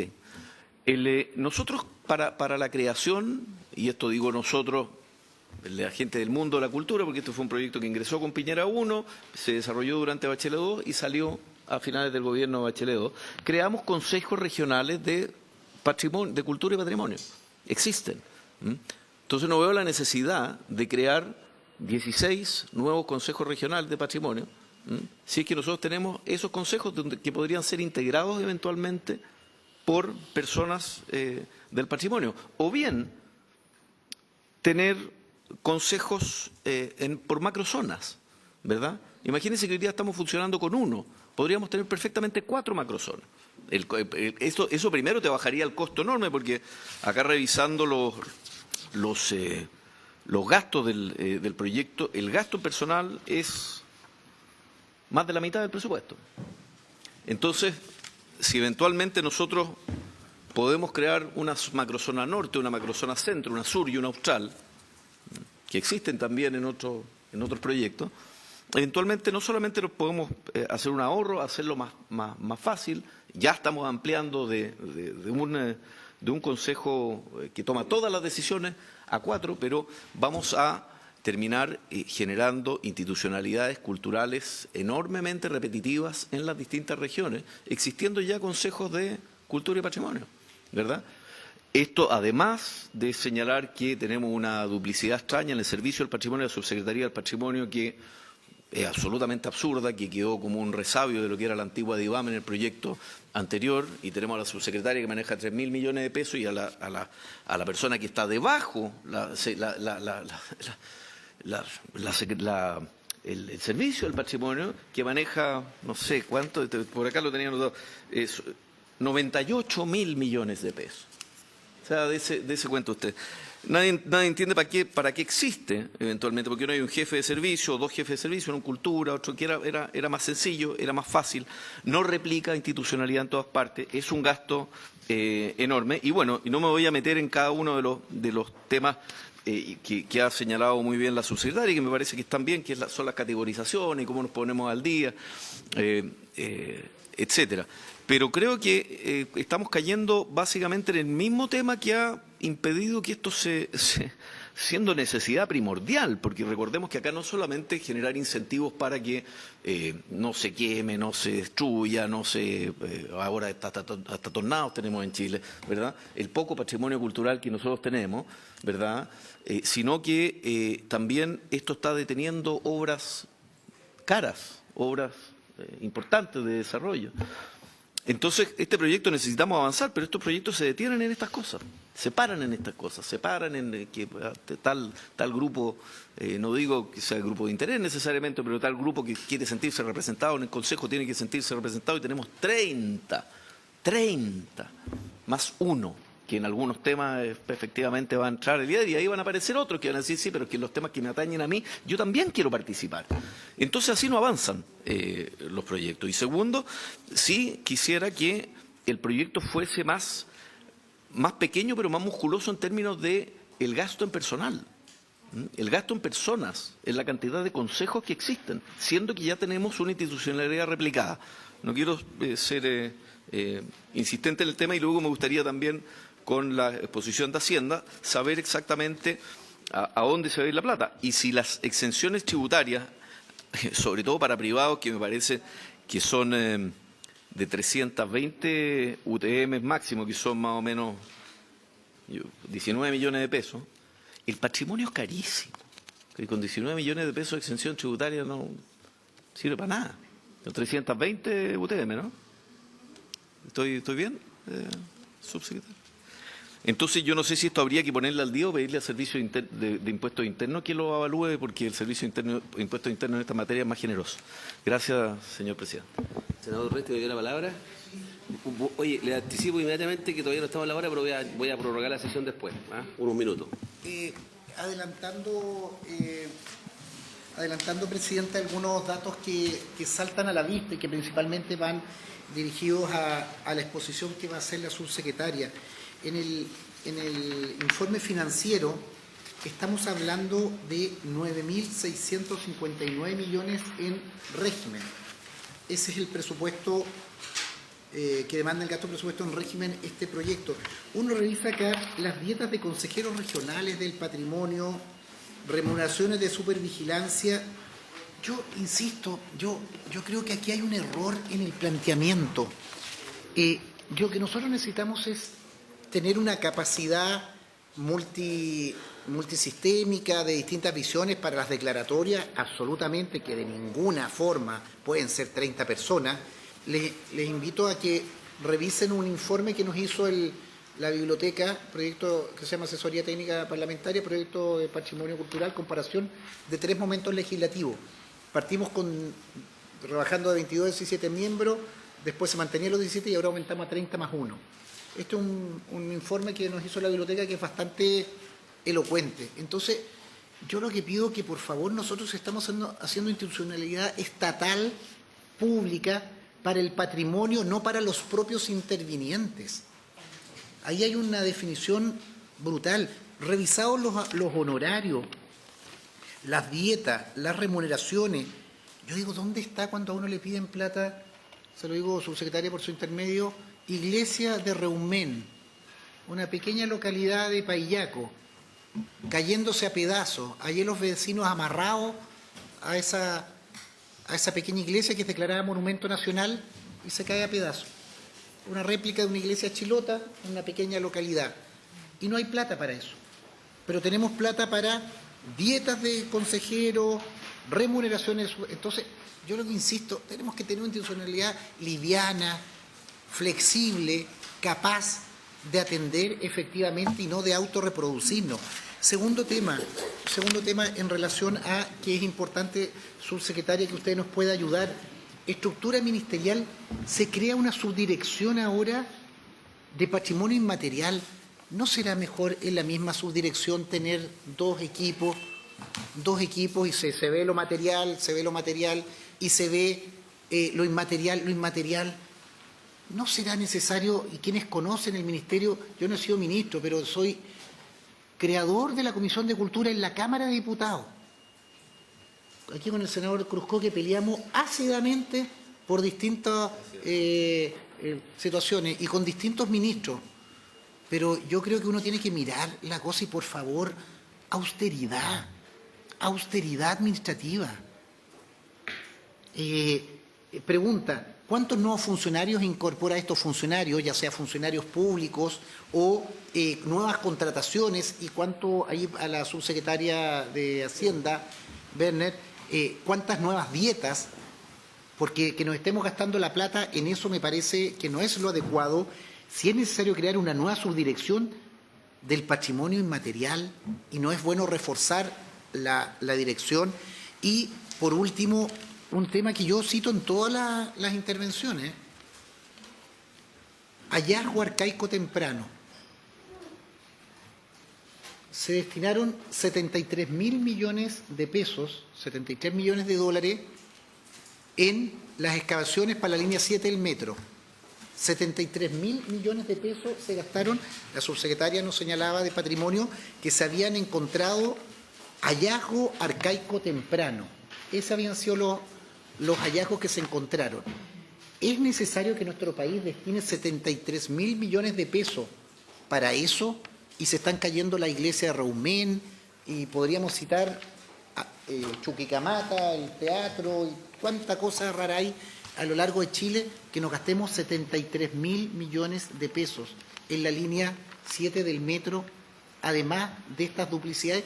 Yo insisto, yo creo que aquí hay voluntad. Felicito a la subsecretaria del Patrimonio, creo que la categoría es una tremenda actualización, eso estoy absolutamente de acuerdo, porque avanzamos, incorporamos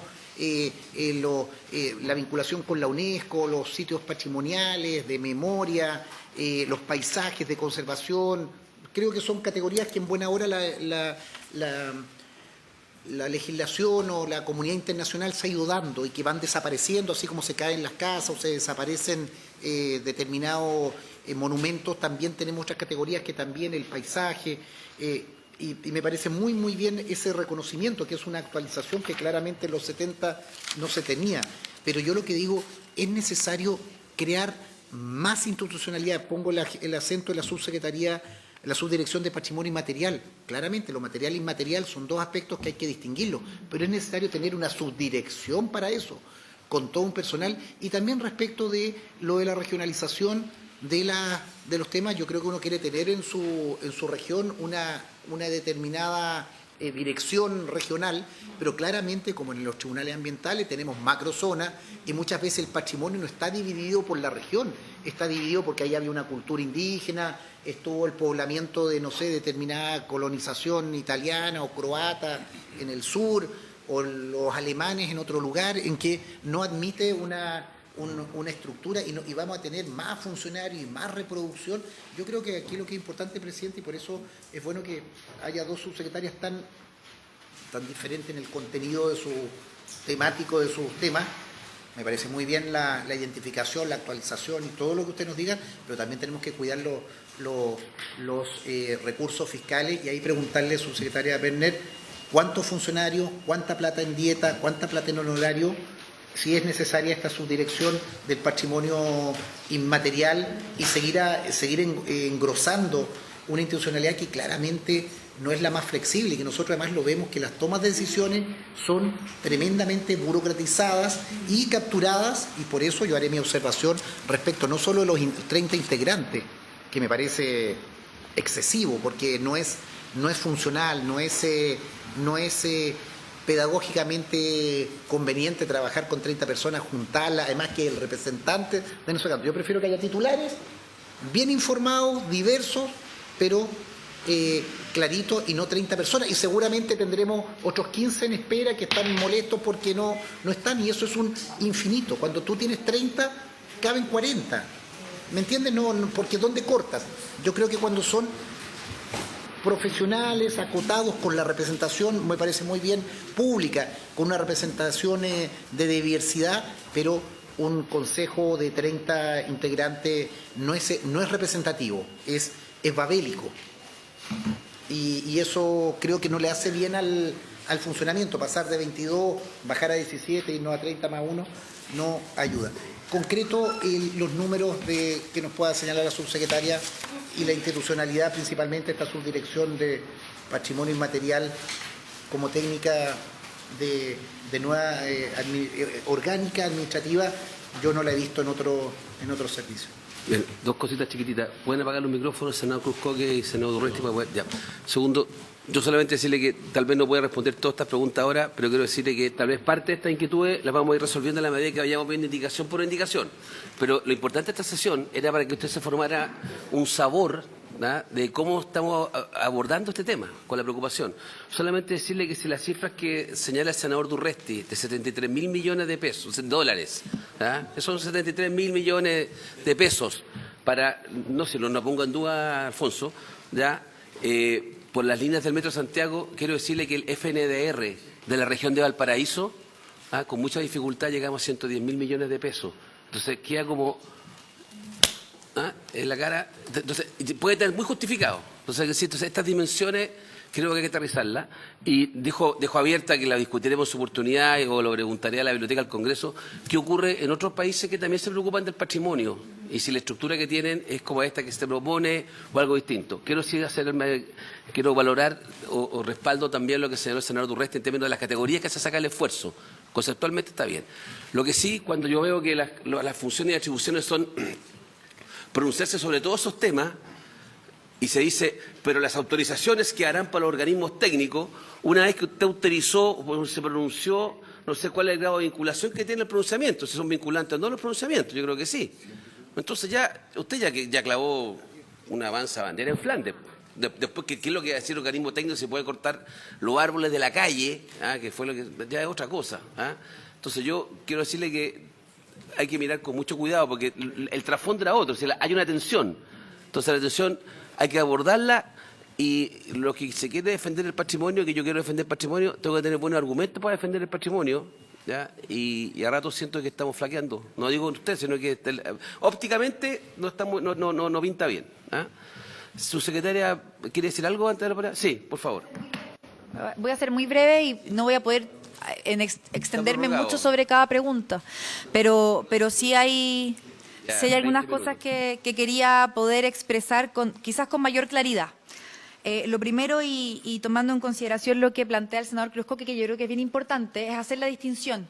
Esta no es una ley que se refiere al financiamiento de los sitios de memoria, que es parte de lo que se debatió en el marco del aumento del presupuesto, en particular la aprobación del presupuesto de cultura durante el año pasado. Esta es una ley que tiene que ver exclusivamente con protección patrimonial. Por lo tanto, la ley de sitios es una ley que está trabajando el Ministerio de Justicia, que está radicado en la Subsecretaría de Derechos Humanos y que yo entiendo que va en avance. Para decirlo con mucha claridad, Sí, y acá estamos solamente hablando de la categoría de protección patrimonial relativo a eso, que es la misma forma en que se han protegido desde el año 96 a la fecha estos espacios. Todo lo que tiene que ver con la gestión, financiamiento, es algo que se está trabajando y va por otro carril legislativo, para ser muy clara. Y lo otro que quería reiterar, y quizá no lo expresé de la mejor forma, es entregar mayor claridad respecto a lo que pasa en las regiones. Cuando hablamos del Consejo a nivel nacional, ese Consejo es acá, se leen, voy a ser honesta igual, presidente, se leen muchas, pero en el fondo es pronunciarse respecto a todas las categorías, por lo tanto el listado va a ser largo, pronunciarse respecto a la categoría de patrimonio inmaterial, pronunciarse respecto a la categoría de patrimonio mueble. Pero la verdad es que, en síntesis, el espacio colegiado lo que hace es recomendar, porque igual que ahora, ¿cierto? El Consejo de Monumentos recomienda la dictación de un decreto para proteger, por ejemplo, el ex Congreso Nacional. Eso es lo que hace, y vota, ¿cierto? Si es que ese patrimonio material debe o no ser reconocido, protegido como patrimonio material en este caso. Eso es lo que queda en el Consejo. No se crean 16 consejos. Todo lo que tiene que ver con el régimen autorizatorio pasa a la dirección del servicio a nivel regional. Y en esa línea también quiero ser muy clara, no es que estemos aumentando cuantiosamente la institucionalidad, estamos ocupando lo que existe. Y eso es algo, sí, lo voy a decir, pero es importante decir que estamos ocupando lo que existe. ¿Por qué? Porque en la implementación del DFL, del Ministerio, está la creación de las direcciones regionales. Entonces lo que estamos haciendo es poner en la dirección regional la atribución autorizatoria, no en un consejo regional. Por lo tanto, no. Está el consejo, están los consejos que son parte de la institucionalidad que crea la ley 2145, y está el Consejo de Monumentos, que hoy día existe en la ley, pasa a Consejo de los Patrimonios, tiene las atribuciones vinculadas al reconocimiento y a recomendar la dictación de decretos de protección patrimonial, pero todo el régimen autorizatorio, lo que propone esta propuesta legislativa es que se traspasa a la Dirección Regional del Servicio del Patrimonio Cultural. Por lo tanto, quien firma la autorización, de manera muy simple, es el director o directora regional del servicio. Y respecto... Son los 16 servicios regionales que ya existen. Hoy, el director o directora de servicio de la región es quien dicta la autorización vinculada a una intervención patrimonial. Y respecto a la subdirección que preguntaba el señor Durresti, es más o menos lo mismo, porque hoy día existe la Secretaría Técnica. Lo que pasa es que la Secretaría Técnica, en términos orgánicos, está como fuera de la orgánica ministerial. Está dentro, pero está siempre un poquito afuera. Por lo tanto, cuando pensamos en la subdirección de patrimonios materiales, en realidad lo que estamos haciendo es mover la Secretaría Técnica, que ya existe, son funcionarios que ya existen, que son los que revisan las autorizaciones, ¿cierto? Esa Secretaría Técnica pasa a llamarse Subdirección de Patrimonio Material. Es que la Subdirección de Patrimonio Inmaterial ya existe. La verdad es que es distinto, porque primero es la misma cantidad, es casi la misma cantidad de personas, y podemos ejemplificar, quizás, presidente, de verdad no quiero quitarle más tiempo a la subsecretaria Werner, pero podemos mandar de manera muy detallada cuál es el aumento de funcionarios, para que tengan mucha claridad y lo podamos ver muy bien, pero solamente decir que lo que hoy día entendemos como Secretaría Técnica pasa a ser la Subdirección de Patrimonio Material. La Subdirección de Patrimonio Material ya existe y su labor es distinta porque tiene que ver con los planes de salvaguardia. Entonces, en realidad, está bien que en términos conceptuales trabajen en equipos diferentes y son las mismas personas que ya existen. Quiero dar esa tranquilidad. Lo único que es importante decir, y que por cierto puede que la subsecretaria aquí lo quiera mencionar, es que los nuevos funcionarios que propone este proyecto de ley están principalmente vinculados a nivel regional a la inspección, ¿ya? Y eso lo podemos también ejemplificar y traer la información para verlo muy en detalle en la comisión. ¿Por qué? Porque en todas aquellas autorizaciones que nosotros vamos a decir, ok, usted ya no tiene que pedir permiso si tiene un plan de gestión, puede actuar, tiene que avisarnos para saber que usted que está actuando dentro de lo pactado, ahí está el incremento en el inspector o inspectora que vaya a ver, ¿cierto?, que efectivamente se está trabajando dentro de lo pactado. Y eso es bueno, porque en el fondo es una inversión para descomprimir el régimen autorizatorio.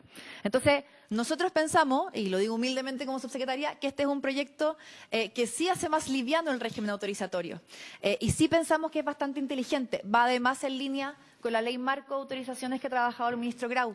Son son leyes distintas, pero que dialogan muchísimo y podemos también ejemplificar cómo es que dialogan. Pero quería poder explicar muy bien esos dos puntos para que quede mucha claridad de que es un consejo, un órgano colegiado, que establece qué es el patrimonio material, inmaterial y pueblos originarios, que se reconoce, declara, etcétera, y es un régimen autorizatorio que queda en el órgano técnico, que es el Servicio del Patrimonio Cultural. Y nosotros pensamos que eso es positivo y es eficiente para Chile, ¿ya?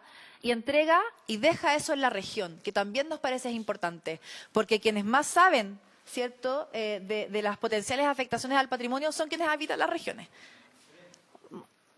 Sí, pero para nosotros eso también es algo importante de poder manifestar, pero quería hacer esa claridad orgánica para que podamos debatir sobre ese piso con todas las dudas y diferencias que pueda haber en la comisión, para tener mucha claridad sobre qué es lo que estamos debatiendo. Y llego hasta ahí, presidente, para no extenderme. Pido disculpas. Muy bien, sí, vamos a seguir tiempo para seguir discutiendo. Subsecretaria Werner, le doy la bienvenida, disculpe el atraso. Tiene la palabra. Somos todos oídos. Presidente, bueno, por su intermedio saludar a los senadores presentes. Nosotros teníamos una presentación a cargo del Ministerio. No sé si tenemos tiempo todavía para hacerla rápidamente o... A ver, voy a ser bien franco. Yo le pediría que...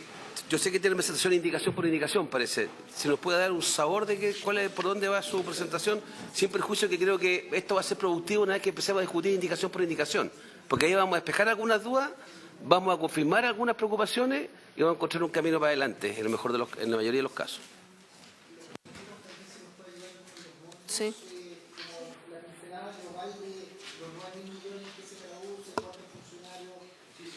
Bueno, entonces, presidente, por su intermedio, yo creo que la importancia del proyecto ha sido abordada ampliamente en esta comisión. Para nosotros esto es parte de los temas que se levantaron cuando fuimos construyendo el Pacto por el Crecimiento Económico, Progreso Social y Responsabilidad Fiscal. Y de hecho, dentro del tercer eje, que estaba estímulo al crecimiento, se comprometió mejora la gestión de permisos ligados al Consejo de Monumentos Nacionales a través de la priorización de este proyecto de ley. Y producto de eso también después se trabajaron las indicaciones. De más está decir que el proyecto busca resolver los problemas vinculados a las autorizaciones del Consejo de Monumentos Nacionales, que han sido identificados como uno de los cuellos de botella en el camino de los permisos a los distintos tipos de inversión, a propósito de las excavaciones de tipo arqueológico, antropológico y paleontológico, la autorización de la continuidad de obras y en algunos casos que también ha sido levantado por la Comisión Nacional de Evaluación y Productividad, que tiene que ver con los plazos, ¿no es cierto?, de las distintas tramitaciones. A nuestro entender, esto va a mejorar tanto para los proyectos públicos, a propósito, por su intermedio, presidente, la consulta del senador Durresti del Metro, como también para los privados. Recordar que 1 de cada 5 proyectos que ingresan al CIA normalmente tienen la necesidad de un permiso sectorial asociado al patrimonio. Entonces, queríamos, si quiere, también teníamos muy brevemente, y se lo dejamos por su intermedio, presidente, las otras medidas complementarias, porque como lo señaló previamente la subsecretaria del Patrimonio, esto no nos parece que sea solo este proyecto el que necesitamos darle prioridad en su tramitación, sino está el proyecto de ley marco de autorizaciones sectoriales, que ya está en segundo trámite y que está para ser visto en la Comisión de Hacienda del Senado. También nos parece del todo importante destacar el proyecto de ley que crea la Agencia de Calidad de Políticas Públicas y Productividad, que también está en segundo trámite en la misma Comisión de Hacienda del Senado. ¿Y por qué lo decimos? Porque efectivamente aquí hay un cambio importante estructural, como lo ha señalado previamente la subsecretaria del Patrimonio por su intermedio, presidente, porque si bien es cierto, está la discusión aquí respecto de la pertinencia, la cantidad de miembros o no y representantes en el Consejo Nacional, hay cambios relevantes para efectos de los permisos cuando decimos que esto ya no va a ser parte de un consejo, sino de una autoridad sectorial, administrativa, con todas las responsabilidades que eso involucra. Y estamos haciendo una revisión también de los distintos permisos a propósito del proyecto de permisos sectoriales. pero si no generamos la Agencia de Calidad y Políticas Públicas, puede ser que en 5 o 10 años más volvamos a tener esta misma discusión respecto de la cantidad de permisos que se han ido creando y que nadie vuelve a revisar su pertinencia. Por eso es que creemos que la Agencia de Calidad de Políticas Públicas, que va a tener, por supuesto, la evaluación ex post de programa y de política, tiene, por sobre todo, el componente de evaluación ex ante de impacto regulatorio de todas las normativas que nosotros hacemos. De hecho, un proyecto como este, si estuviera la Agencia de Calidad, tendría el mandato de haber revisado el informe de productividad y de impacto regulatorio que estaría creando esta misma y nueva institucionalidad que aquí estamos proponiendo a través de las indicaciones.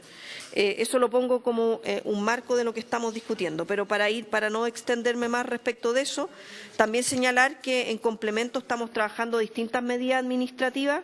Tenemos proyectos que hizo la Secretaría de Modernización a propósito de ir piloteando este trabajo con la propia institucionalidad de patrimonio para ver qué se requiere para ser más efectivo en el otorgamiento de los distintos permisos sin, por supuesto, vulnerar el patrimonio que estamos protegiendo. También estamos trabajando en el reglamento de excavaciones, que está en paralelo para precisar sobre todo también materias de tiempo. Nosotros tenemos un informe en que la subsecretaria se comprometió con escrito con la comisión. Ya, el protocolo está aprobado. ¿Y el de excavaciones?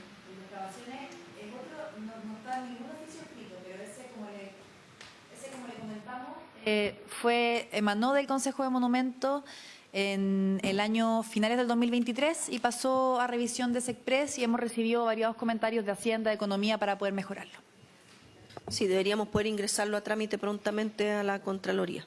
Pero ahí les dejo la presentación de los temas que estamos abordando, especialmente lo que tiene que ver respecto, yo creo, el cambio más importante que estamos buscando en este reglamento es respecto de la titularidad, donde se amplía habilitando a personas naturales y jurídicas que puedan ser titulares de las autorizaciones.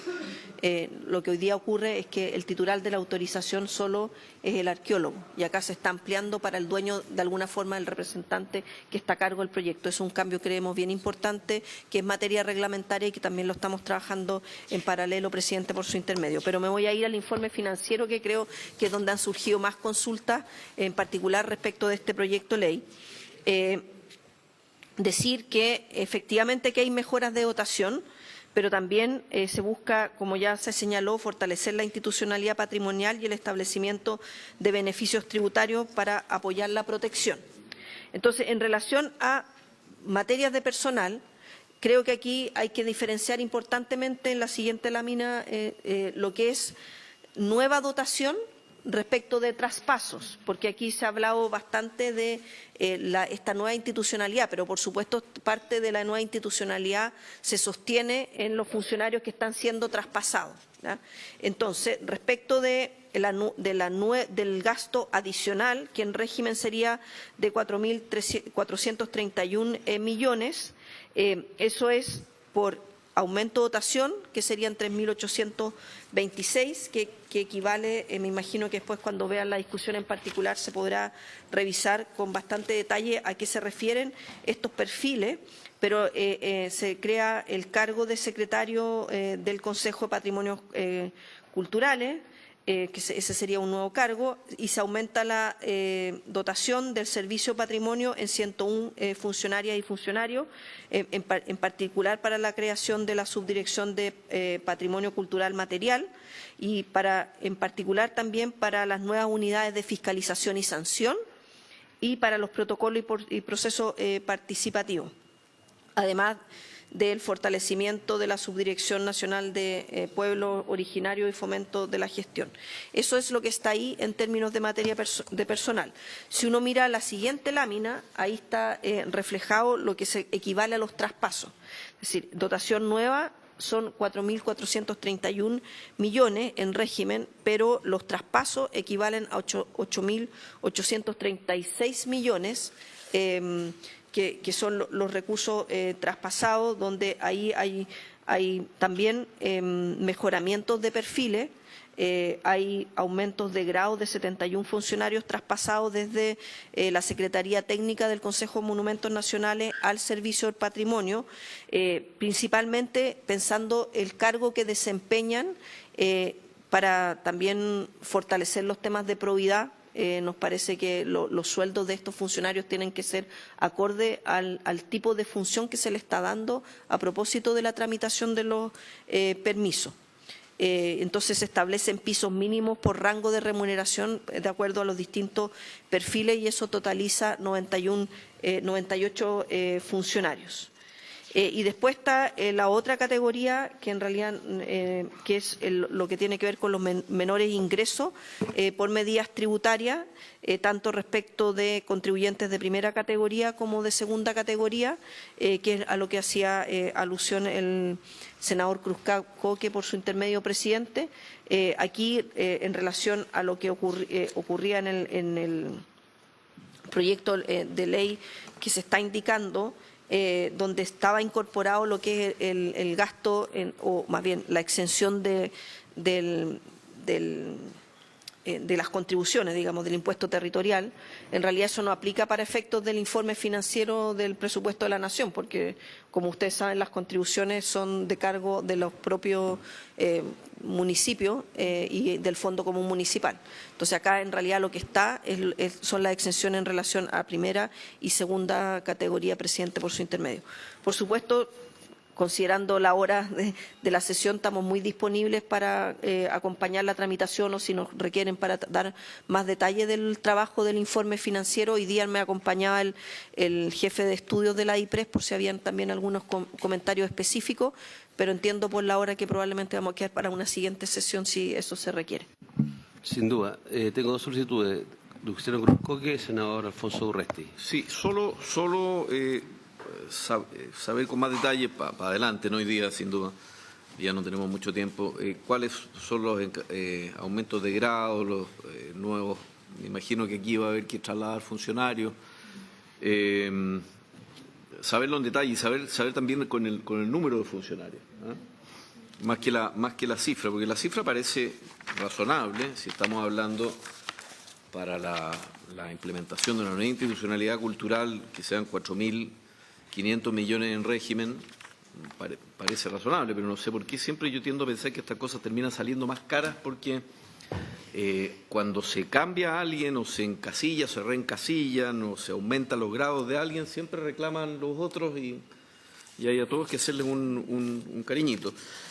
Eso. Y lo otro es saber, ya que no lo podemos tener y se entiende la explicación que da la subsecretaria, saber cuánto sería por exenciones de contribuciones también el aporte, porque todos por platas que son por menores ingresos o por ingresos directos que pone el fisco, es saber cuánto finalmente va al patrimonio y de dónde podríamos sacar esa cifra. Porque acá... ¿Ah? ¿Qué dice? Para el patrimonio, claro. Más encima. Para regular. No, pero hay exenciones que son de contribuciones. Yo quiero saber cuánto más o menos sería. ¿Ah? No, la iglesia, museos, acá entran varios en nuevas categorías. Eso, gracias. Alfonso. Subsecretaria, por su intermedio, yo creo que los números tienen que ser autoexplicativos. Nosotros tenemos nueva institucionalidad y perfecto. Por eso yo observo esta subdirección de servicios inmateriales, porque yo entiendo que todos los funcionarios quieran mejorar sus grados y aprovechar esta situación, pero nosotros estamos creando una legislación para proteger el patrimonio primero. Y no hemos hablado de cuántos fondos efectivamente es para el patrimonio efectivamente. Entonces, yo lo que pido una reflexión a propósito de esta situación de que nosotros creamos una nueva institucionalidad, tenemos más fiscalizadores, me parece perfecto, pero tú no tienes que tener un trencito que va corriendo en función de esto, porque bajo esa situación la desviación presupuestaria es complicada. Entonces yo lo que quiero, con mayor detalle, subsecretaria de Hacienda, Heidi, ¿cuántos son nuevos? De los traspasos, ¿cuáles son las mejoras? Usted dice por esto vamos a mejorar, me parece bien que se mejore siempre la condición de los funcionarios, y me gustaría que también integráramos un elemento, presidente. Varios venimos de la Comisión de Salud, en que estaba la Contralora General de la República y la Ministra de Salud, subsecretaria, que también tuviéramos una información, así como está la memoria económica, la memoria de licencias. No sé si en el servicio o en la subsecretaría o en las distintas entidades, ¿cómo está eso? Porque nosotros hemos visto lo explicaba esto la Contralora, explicaba la Contralora la metodología, la fórmula que ella utilizó para hacer este seguimiento. Yo creo que también tienen que ser índices que yo creo que tienen que responsabilizar a nosotros como Parlamento, a ustedes como ministras o jefas de servicio, y también creo que estaba en la dirección de la NEF también. Yo creo que también nosotros tenemos que entender eso, cuáles son o yo lo pediría directamente, para aquí le doy marco teórico, cuáles son las ausencias laborales, cuál es el promedio de ausentismo en los distintos servicios que estamos nosotros proponiendo, porque creo que eso es importante para tenerlo a la vista, y yo le pediría ahí, subsecretaria Heidi, cuáles son las remuneraciones actuales, en qué sentido se las vamos a mejorar y cómo anda el ausentismo también para efectos de tener una información acabada en lo que vamos a abordar. Muy bien. O sea, usted señala que quiere saber cuál es el porcentaje de ausentismo para saber si hay que reforzar más al personal. Ya, muy bien. Bien, yo le agradezco a las dos subsecretarias. Yo sé que hemos estado contra el reloj. Le agradezco a los senadores por extender la sesión. Ya, vamos a seguir tramitando. Y me parece que en la próxima sesión para este proyecto de ley, yo les diría que evaluemos ir avanzando indicación por indicación.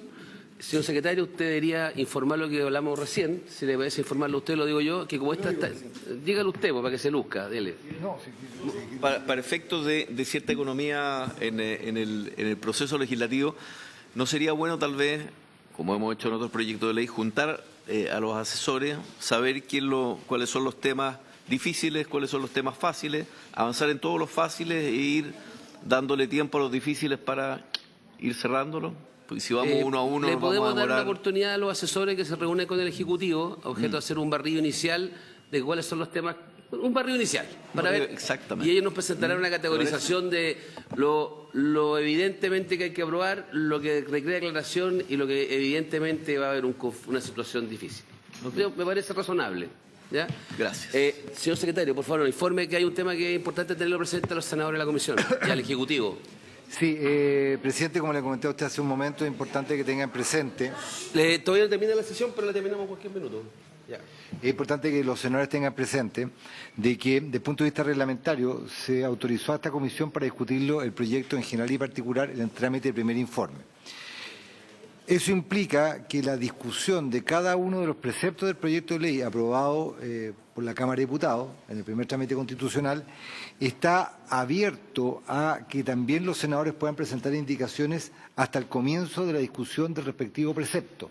En otras ocasiones, esta comisión y otras comisiones lo hacen habitualmente, abren un plazo interno para la formulación de indicaciones de los senadores y también del Ejecutivo. Todos pueden presentar indicaciones, todos los que tienen iniciativa parlamentaria, para efectos de ordenar. Pero lo que quiero decir con esto es que si algún parlamentario o algún senador quiere presentar indicaciones, lo puede hacer obviamente para contrarrestar o complementar las indicaciones que se ha presentado el Gobierno, obviamente con el tema o la temática de determinar en la Secretaría si son o no materias que pueden ser objeto de indicación o si son de iniciativa exclusiva del Presidente de la República. En castellano estamos autorizados a presentar indicaciones, ¿ya? En tanto no veamos el artículo respectivo, ¿ya? Porque estamos autorizados a discusión en general y particular, lo cual yo creo que quedaría pendiente en función de lo que decían la discusión que va a tener lugar entre los asesores y el Ejecutivo en esa oportunidad. ¿Les parece? Ya. Objeto de la sesión.